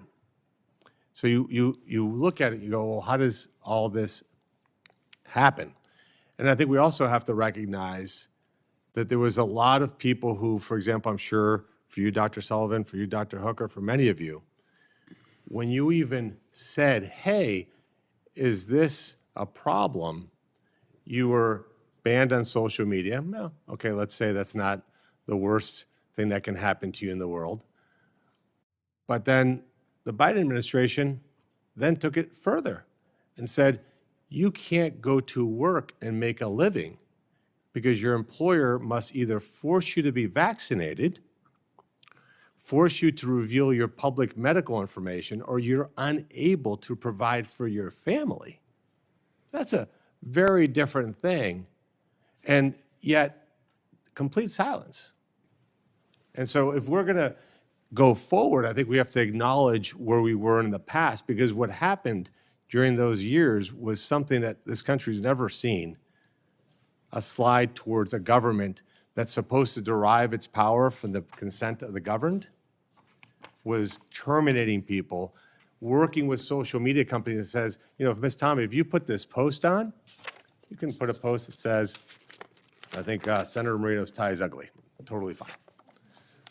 This was the FBI knocks on your door. You're deleted from social media. The White House was bringing tech companies to the White House saying, hey, we're going to work together to squash any dissent. This goes far beyond an informed decision that a parent has to make. It's tough, by the way. I tell my kids this all the time, my 2 daughters that have kids, being a mom or dad is hard. You have to make decisions for another human being. But where's the relationship with the government saying this is what you will do? And if you don't do these things, there's going to be severe consequences. So I'm all for going forward, but there has to be humility of looking backwards over the period of time in COVID and realize that our government did real damage to real people, from closing schools to forced vaccinations to the shunning, public shaming of people. So to my Democrat colleagues, I just, look, I get it. I was a private citizen up until 6 months ago. But what motivated me to come here to Washington, D.C. to serve this country was because our government lost its ever-living mind over the last 4 or 5 years. So on a go-forward basis, there's some obvious things. Why don't we treat the pharmaceutical industry like any other business? You make a car that kills somebody, you're liable. Now, by the way, as a former car dealer, driving a car safe. Okay? But will a car have an accident? Of course. Flying is the safest thing you can do. But are there accidents? Of course. But why are we exempting certain industries? And of course, then you start thinking, well, what's the money that goes into it? When you go to make a decision for your child, is a doctor actually being a fair arbiter? Or are they thinking, hey, there's a pharmaceutical rep that's going to pay me based on how many vaccines I prescribed, how many prescriptions I fill? That's a whole different world. And we've seen it not just on vaccines, but, you know, in the family that controlled Purdue Pharma, they're on a beach somewhere, and they're billionaires. And they left tens of thousands of people in my state, in Ohio, dead. Where's the justice for those people? So if we're going to do this, Mr. Chairman, to our ranking member, we need to get serious about understanding that there's a lot of entanglements between special interest groups, lobbyists, with zero accountability.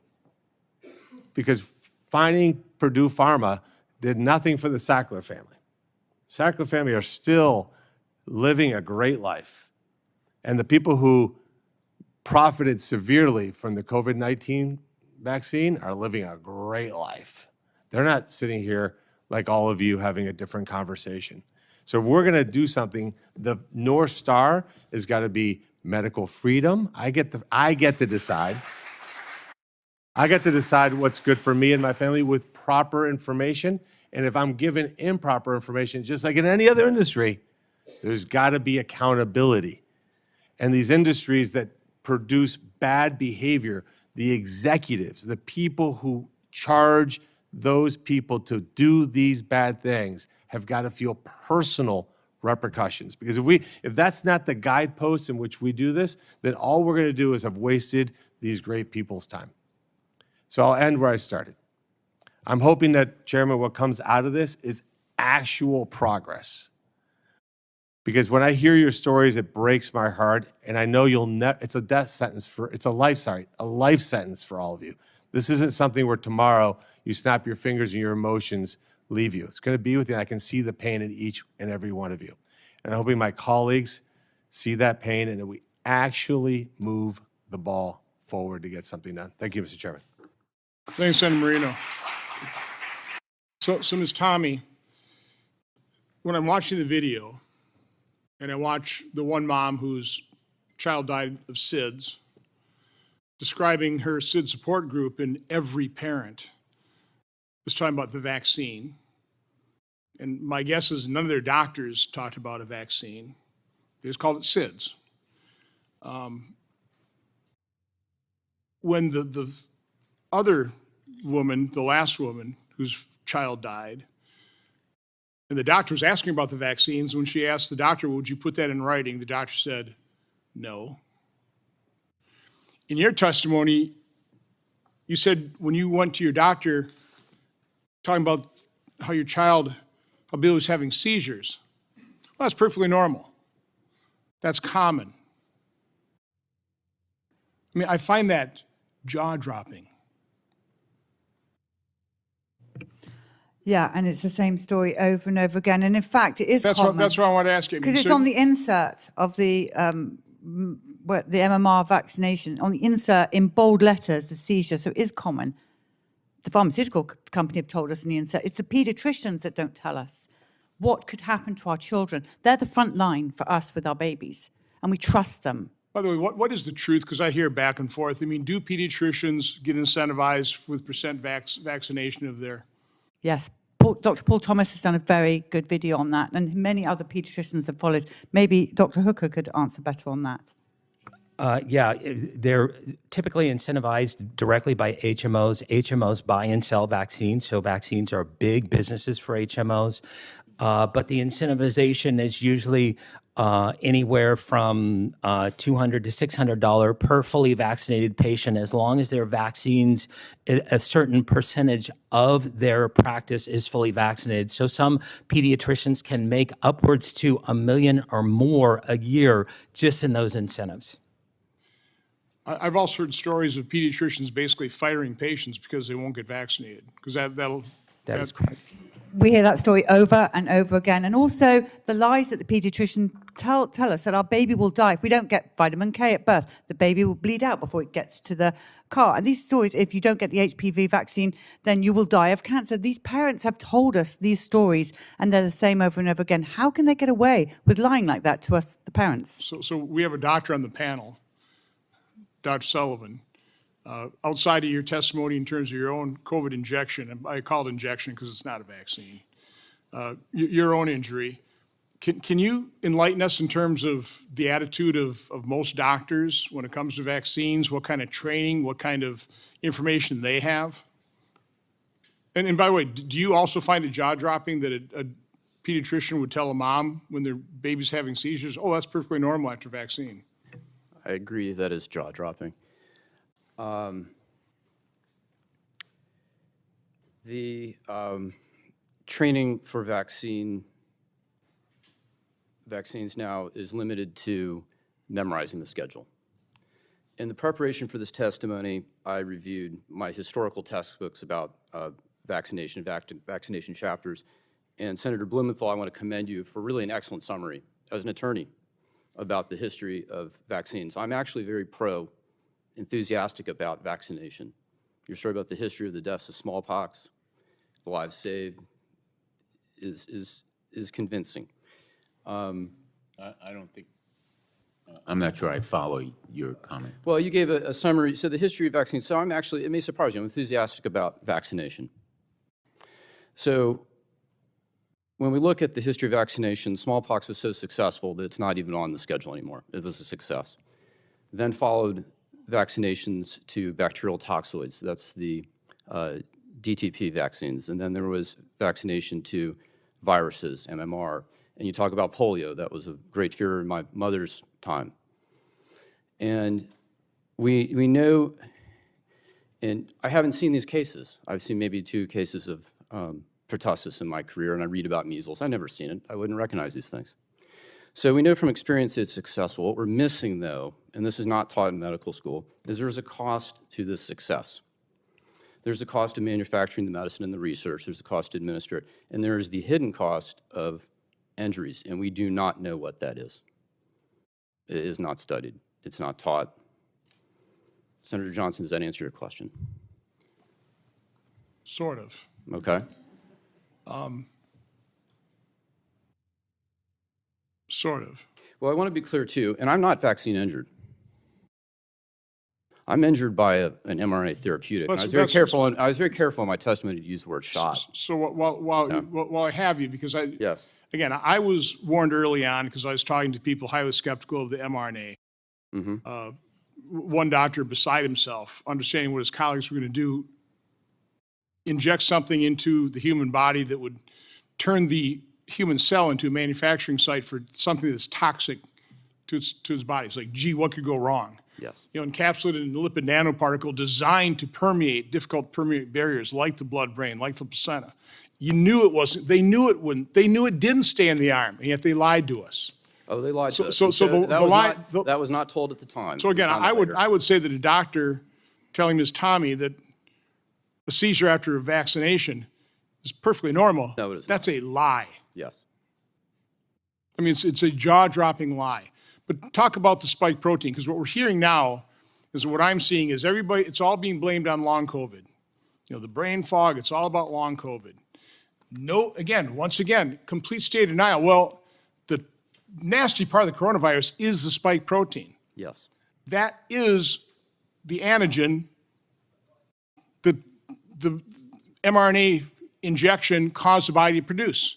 Yes, it's a biologically active molecule. So maybe it's the vaccine that's causing the brain fog, the neurological injuries, and the death, and the strokes, and the I can't remember what it's called, the lining inside your your blood vessels. I mean, that's, I think, your problem, right? Vasculitis, yes. Yeah. Inflammation of vessels. So talk a little bit about what you found out now that you've done your research in terms of the spike protein. And when you've got, at least in the virus, it hopefully would clear, but with the mRNA, it's not real mRNA, it's modified. It's modified to not be destroyed by the body, to keep circulating. Now we have studies that the mRNA, that modified mRNA, it's circulating the body for months. We haven't done that in much studies to find out how long, but we're finding it in tumors, we're finding it in other autopsy body parts, that type of thing. Can you just talk about that, and then we'll turn it back over to Senator Blumenthal. You're correct. There are many ways to lose with this new mRNA technology. There are problems with lipid nanoparticle. There is a separate set of problems with synthetic mRNA. It persists in some people 700 days and counting now.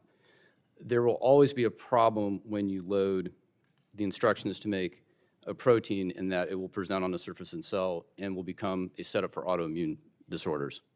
Separate from that, spike protein in and of itself is biologically active. And to understand what happened to my injury, I found researchers who had predicted this was going to happen. It causes cells to grow and divide when they should not. It was published in December 2020, although not widely known, that was causing damage to placenta and to lung. I was probably one of the very few doctors that knew that that shot did not stay in the arm, and I don't even know how I found that information, but I would say that was virtually unknown. Later, I found this out to be true. I only found out spike protein was toxic later when I met the researchers, and I asked, how did you think to research that? Because they knew in 2005 with SARS-1 that spike protein alone, without the virus, would be enough to harm an animal. Later, in the research of the original novel bat human coronavirus, this is the 2015 research at UNC with Dr. Ralph Barrick, NIH, and Wuhan Labs. That was the gain of function research, and so they had a SARS virus that became more lethal, more transmissible. They attempted to do a vaccine for that trial. That was a traditional vaccine, not mRNA. They had vaccine-induced harm and lethality in the animals, and in the pathology slides of those animals, this is mice, you can see the same vascular lung damage that we're seeing today with SARS-2. So they knew all of this. They Yes. knew this. Yes. They knew this. Yes. And This yet was they knowable. lied to us. They rolled this out. Billions were made. They called it safe and effective. They mandated it, and they knew this. That is correct, Senator. Senator Blumenthal. Thank you. In closing, I just want to say I appreciate all the witnesses being here today. My opening statement, I think, still stands. Vaccines for smallpox, polio, measles, whooping cough have all saved lives, and they've been proven safe and effective. If you have criticisms of the clinical trials or the studies, I'd be interested in hearing or seeing them, but the people of America should know that the safe and effective standard of the FDA means something, and that the perils of failing to help your children and protect them with these vaccines can be very great. Just in defense of doctors, I don't think I need to defend them, but according to the American Academy of Pediatrics, most doctors lose money on administering vaccines. They do it because they believe it has public health benefits. That's what the American Pediatric Academy says. I hope that we can work together on measures that will prevent misrepresentation in any sort of ads.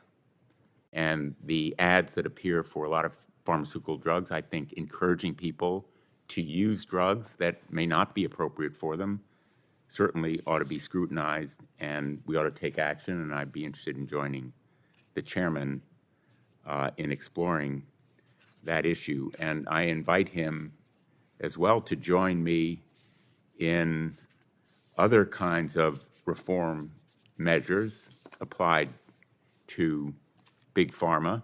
As a senator, I've sponsored at least half a dozen bills to stop pharmaceutical drug companies from putting profits over people, including the Smart Prices Act, to expand Medicare negotiations, the Prescription Drug Relief Act, and Lower Drug Costs for Families Act. I was the first Attorney General to take action against Purdue Pharma, even though that company is headquartered in Stamford, Connecticut. We were the first.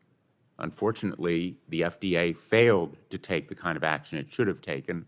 I am by no means a booster without criticism of the FDA. But I think we owe it to the parents of America and the people of America to recognize the importance of vaccines as public health measures, because the failure to vaccinate can have implications and impacts beyond your personal choices. The fact is that the largest vaccine manufacturers do contribute, and they contribute to one party predominantly rather than another.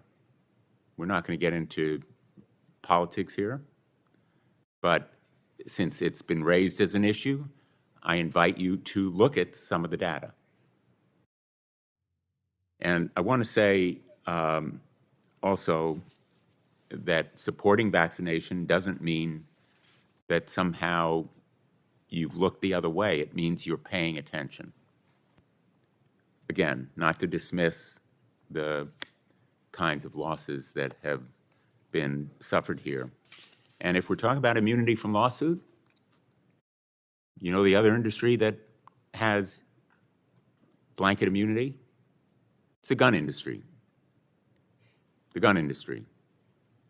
So if we're going to get up on a soapbox, talk about how manufacturers should be held responsible, maybe we want to have a look at my legislation that would repeal the PLACA immunity that's now enjoyed by the gun industry. And I would welcome others to join me in my legislation against some of these abuses by big pharma, including the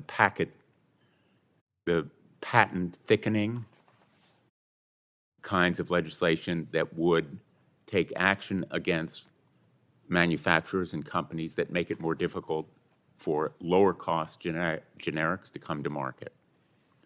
This is a complicated area. Anyone who's been involved in trying to reform it has looked at the power of big pharma and seen it and felt it. So I invite anyone who wants to join me in standing up to it in action, not just in word.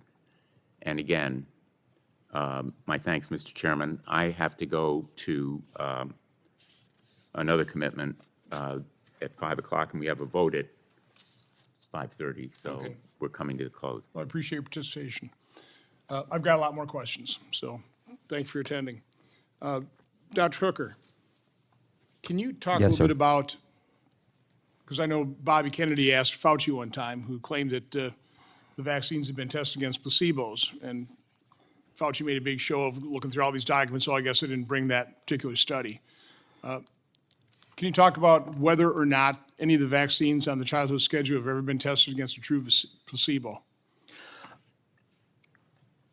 In terms of FDA trials, in the Center for Biologics Evaluations and Research under the FDA, there has never been a clinical trial on a childhood vaccine that has had a true saline placebo. The only saline placebos that were done were on the COVID-19 shots, and those placebos basically were essentially null and void because they started to offer the vaccine itself to the control group within 10 to 14 weeks of the start of the trial. So no, there are no placebo-controlled trials that use a true saline placebo. In previous hearings and events, talking to Aaron Siri, he really does lay out a pretty shocking, a bunch of facts in terms of the very small period of some of these trials and some of these vaccines. Can you comment on that? Yes, if you look at the clinical trials that were done, say, for example, by the hepatitis B vaccine, some of the clinical trials looked at adverse events after the vaccine in a duration of 48 hours. Some of the vaccines regarding Haemophilus influenza B and the DTaP vaccine, the window for adverse events was 4 days or 5 days. And so we know that many serious adverse events obviously happen after that window. So these serious adverse events within 48 hours, 4 days, or 5 days, they would not be recorded and they would be completely opaque from the public and from the FDA. So for the COVID trials, they basically inoculated, they injected the placebo group, so we don't have a control group anymore. No, we have no long-term So we have no studies. data, and even there, it sounded like they doctored the trial data. They delayed reporting some of the deaths. There were actually more deaths in the injection arm of the trial versus the placebo arm. Is that correct, Dr. Sullivan? You're shaking your head? That is completely correct.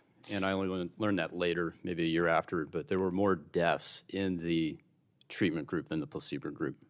That wasn't exactly publicized in the corporate media. No. I wouldn't call a trial that lasted 48 hours or 4 days an extensive test. Would you, Dr. Hooker? Not at all. The VAERS system, what was it? It was a Harvard study conducted, correct? That showed Yes. what, 1%? I guess they estimated about 1% of all vaccine injuries are actually reported to VAERS. That is correct, about 1%. This was you're referring to a study by Ross Lazarus et al. From the Harvard Pilgrim Medical Group. It was a study actually sponsored by the CDC themselves, and they estimated that about 1% or less of all vaccine adverse events were being captured by VAERS. So what do you estimate the rate of vaccine injury? You've done a lot of studying on this. Absolutely, and I think going back to that same publication, again, it's CDC dollars, and they found that in their study group, they looked at the Harvard Pilgrim HMO over 3 years, and they looked at every individual needle stick, and they found that there were, for every 39 needle sticks, there was one serious adverse event. So that's 1 in 39. It's not 1 in a million. It's not 1 in 2 million. It's 1 in 39 needle sticks. Now, when you factor in the fact that over that 3-year period, many people got more than one vaccine, then the serious adverse event rate per person was 1 in 10. So I would re-recommend the Substack from Toby Rogers titled Mapping the Entire Field of Autism Causation Studies in One Article. It was very eye-opening for me. I know this is the most toxic subject, autism and vaccines. But it's true. I mean, when I was growing up, I'm 70 years old now, I'd never even heard the word autism. And I know you can probably doctor statistics, you can kind of doctor charts. I'm actually pretty good at charts. But the charts you see, instance of autism seem to really escalate after 1986 with the explosion of vaccines. So again, does it prove causation? No, but man, it is a correlation that ought not to be ignored. And when you read that Substack by Toby Rogers, you realize this has not only been ignored, but design all these studies, spend billions of dollars to find the genetic component causing autism, don't find it, but you don't separate your study subjects between the vaxxed and the unvaxxed. Can somebody comment just in terms of what we found with the Amish population? Yes, sir. The Amish population, there was a whole group of studies called of articles that were done by an AP reporter, Dan Olmsted, and he found that the only autism that he saw in Amish subjects were those children who were adopted by Amish families who had been previously vaccinated. Again, an interesting correlation, huh? You know, Dr. Sullivan, I really would recommend you read Dissolving Illusions, Turtles All the Way Down. I think the main point made in those books is that improved sanitation dramatically eradicated a lot of these childhood diseases before vaccine has ever hit the stage. Again, that doesn't mean that vaccines didn't eradicate the tail end of that. But I'm in agreement. I'm completely aware of that. And it's a very complex subject. And I should clarify, I'm enthusiastic about vaccination that works. But how do you say, again, because well, we don't know. We don't know. That's the point. I think Senator Blumenthal's point describe that though. Describe why we don't know. So, I think to back up, we're referring to there's a social benefit to vaccination. It's hard to define. It's the herd immunity. We all benefit from less disease in society, but we haven't looked at that there is a cost to doing that, and that is going to be harms, and those harms have not been systematically investigated or tabulated. So that's the first point. And then, as I would say that success has led to excess, and so the low-hanging fruit, the success has been in the older diseases. And then with influenza, I think it's an excellent topic where there are other ways to treat influenza. You can treat it with antivirals. And what is worrisome to me is that the flu vaccine, at best, was 60% effective. We've been trying this since the 1930s. What does that mean, 60% effective? There are 1 or 2% of the population gets serious flu once a year, or that's about it. A 60% effectiveness implies you have to give about 70 shots to prevent one flu case. And we look at it in medical populations, it doesn't save hospitalizations or days off from work. Worrisomely, is each year that effectiveness seems to be decreasing. It was down to 20%, and last year it became negative. There was negative efficacy of 27% with the flu shot, implying that perhaps 1 in 4 cases were actually caused by the intervention. And we all want to prevent deaths from flu. I've had the flu. I will do a lot to avoid it. But there are other ways to do this. So I got sucked into this whole conversation as Chairman of Homeland Security when, during COVID, I was holding hearings on early treatment. We didn't have a vaccine then. Again, I was hearing about what they were talking about, and it kind of concerned me. So, why aren't we exploring all these existing drugs, generic, they're cheap, they've been proven, pretty safe. Again, no drug is totally safe, and we completely blew it off. So again, I personally, I would like to see the medical establishment, I'd like to see our federal health agencies devote a lot of time and effort into treating disease as opposed to funneling all this money into, again, the almost religious belief in the efficacy of vaccines. I will enter into the record, because I had my staff check it out. For the last 20 years, the average efficacy of the flu vaccine is 40%. That sounds correct. I didn't see the negative efficacy, but I did that's see... from Cleveland Clinic last year. That's a study on 50,000 of their employees. That may be a preprint study, but that is worrisome for this coming flu season. I mean, we did see studies that negative efficacy for the COVID injection as well. Yes, again, we did. All that kind of information was did. Dismissed. What I would like to give all the witnesses an opportunity, just if something you didn't say or something somebody else said that you want to comment, I'm happy to have that. Have you do that. We'll start with Ms. Tarsell, please. Yes, thank you. As a follow-up to a discussion about VAERS and to what you asked me about what I learned after my daughter died, I was stunned that the FDA did not follow up, that there's no real investigation. I was stunned that on the CDC website, they said deaths have been investigated and have been found to due to other causes. When I knew not only my daughter's death, but other deaths had not been investigated or found to be due to other causes. And through a FOIA request, I got all reports about that VAERS reports on my daughter's case, Merck, the manufacturer, had filed a report claiming my daughter died from a viral infection. There was no evidence that she had died of a viral infection. I spent a year communicating with Merck.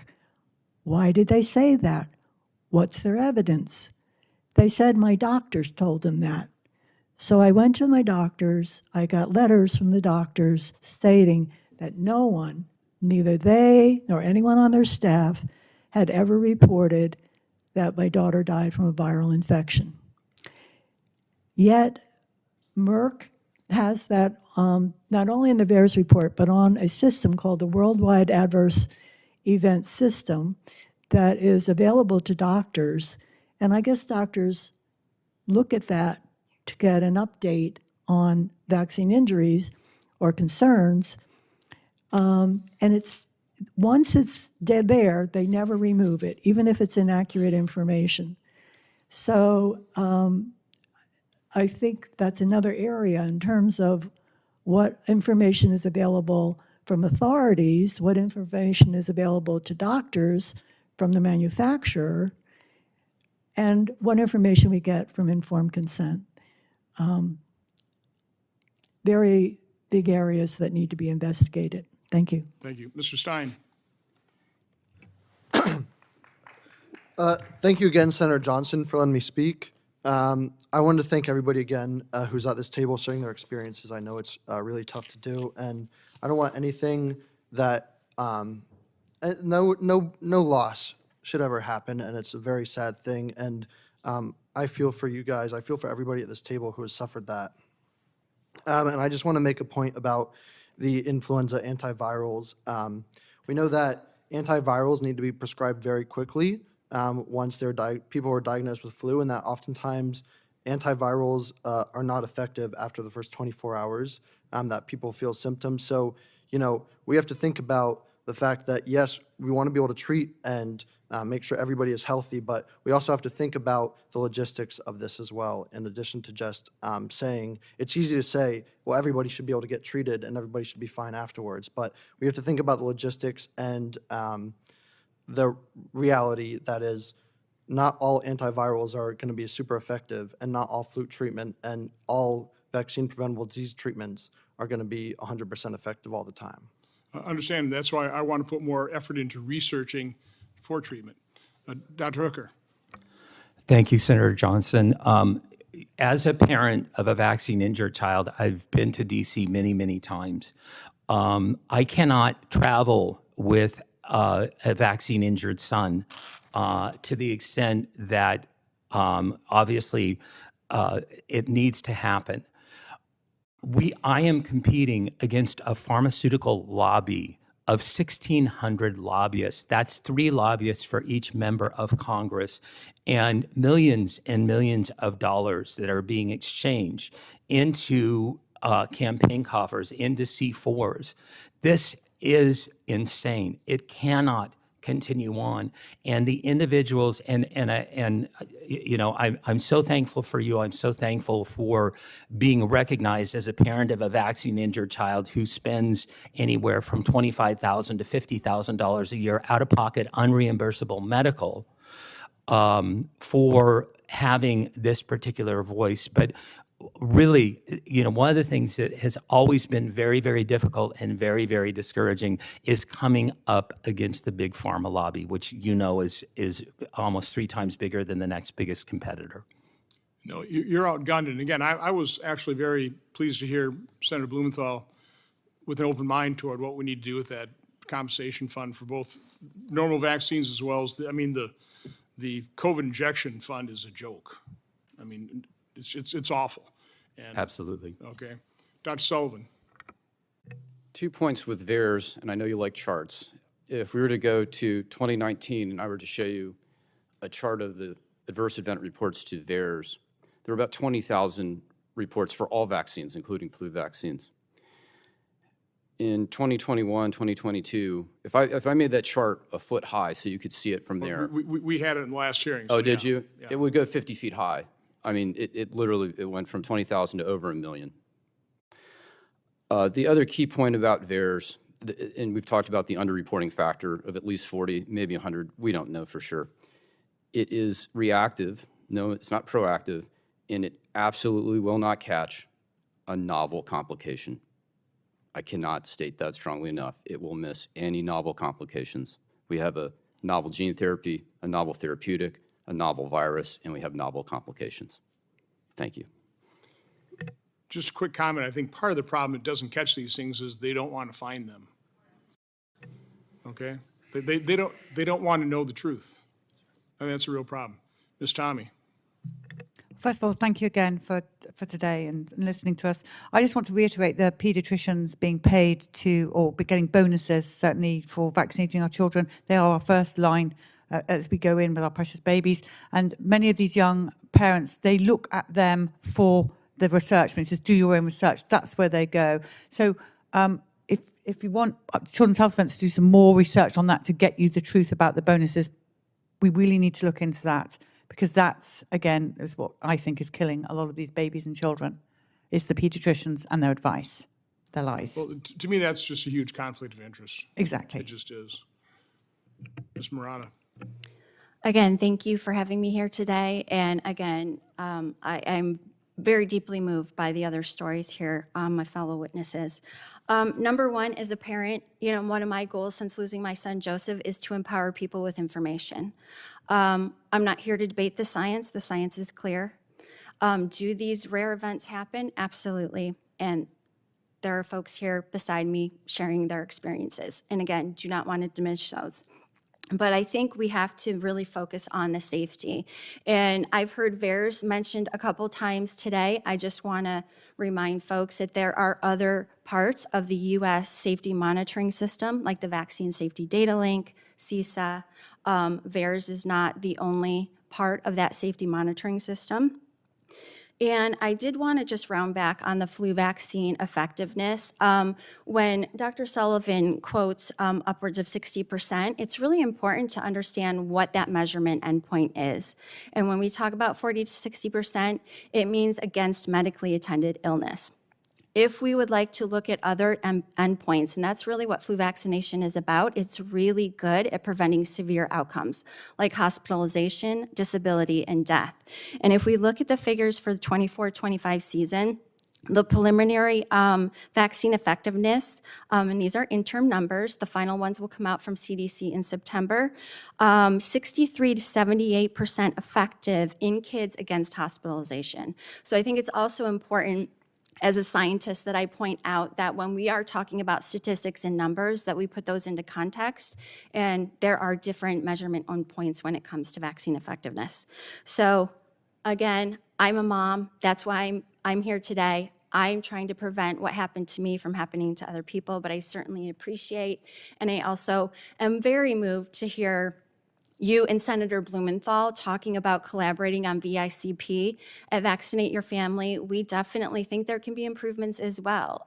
We put out a State of the Immune report earlier this year that has some specific things that Congress can do. So I'm very excited to see that conversation moving forward. And again, thank you for your time and having me here today. Thank you. Thank you for your testimony. Next, we'll go to Ms. Cordingley.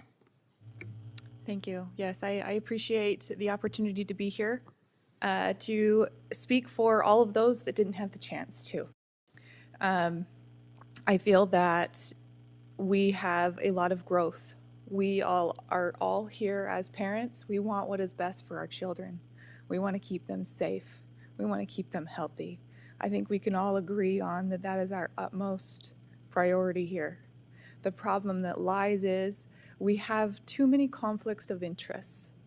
We have the pharmaceutical companies in the medical schools. Their roots are dug deep.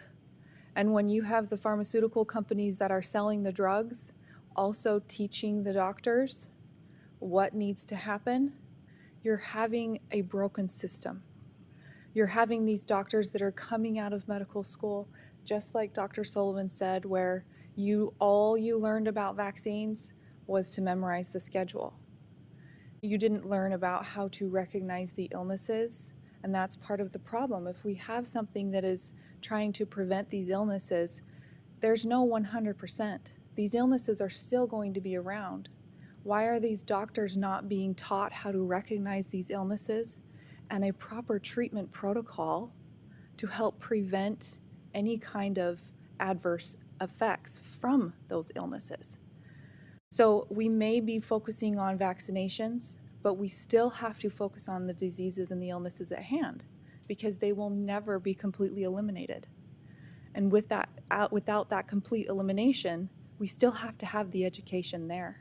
And if we don't have that proper education and proper treatment plan in place, we're going to continue having both sides of where we have children that have passed from the illness. And then if we do not have the proper procedures put in place and we do not have that true saline placebo studies done to show the true safety and effectiveness, then we're going to continue to see our children be damaged and killed by the very thing that we are trying to protect our children in this world for. So thank you for allowing me to come here and to speak for all of the other parents that were not able to be here to speak from decades ago even. They matter, their children's voices matter, and I'm here to make sure that we make changes happen. Thank you. Well, again, thank you all for your very important and I would say powerful testimony. On purpose, we sprinkled the witnesses together. We didn't just have 2 on one side and 5 on another. I'm hoping we bridge the gap. These are all true stories. They're all heartbreaking. There are good points made, I think, on all sides. And what we're trying to seek is the truth. We want to know exactly what's happening. We want integrity restored to science. We want our federal health agencies credible. We want doctors, advocating for their patients, first and foremost. So again, there are a lot of issues we discussed. Again, I also am pleased with Senator Blumenthal's willingness to work with me on some solutions. Again, I don't think there are a whole lot of solutions come from the federal government, but there are certain things we do have to do. We're up to our necks in this one, so I think there's an awful lot we can do, but it starts with understanding what the reality is, what the truth is. And again, I think you've really added to the conversation in a very constructive way. I think this was, from my standpoint, a very good hearing. I truly appreciate everybody's attendance. There may be other people with other stories to tell. I think if you're vaccine injured or know somebody who is, I think certainly Children's Health Defense. You can certainly contact my subcommittee's webpage. We have a whistleblower account. You can go on there and click here and enter your story. I hope people don't abuse that, but you're certainly welcome to do that. The hearing record will remain open for 15 days until July 30th at 5 p.m. for the submission of statements and questions for the record. Thank you all. This hearing is adjourned.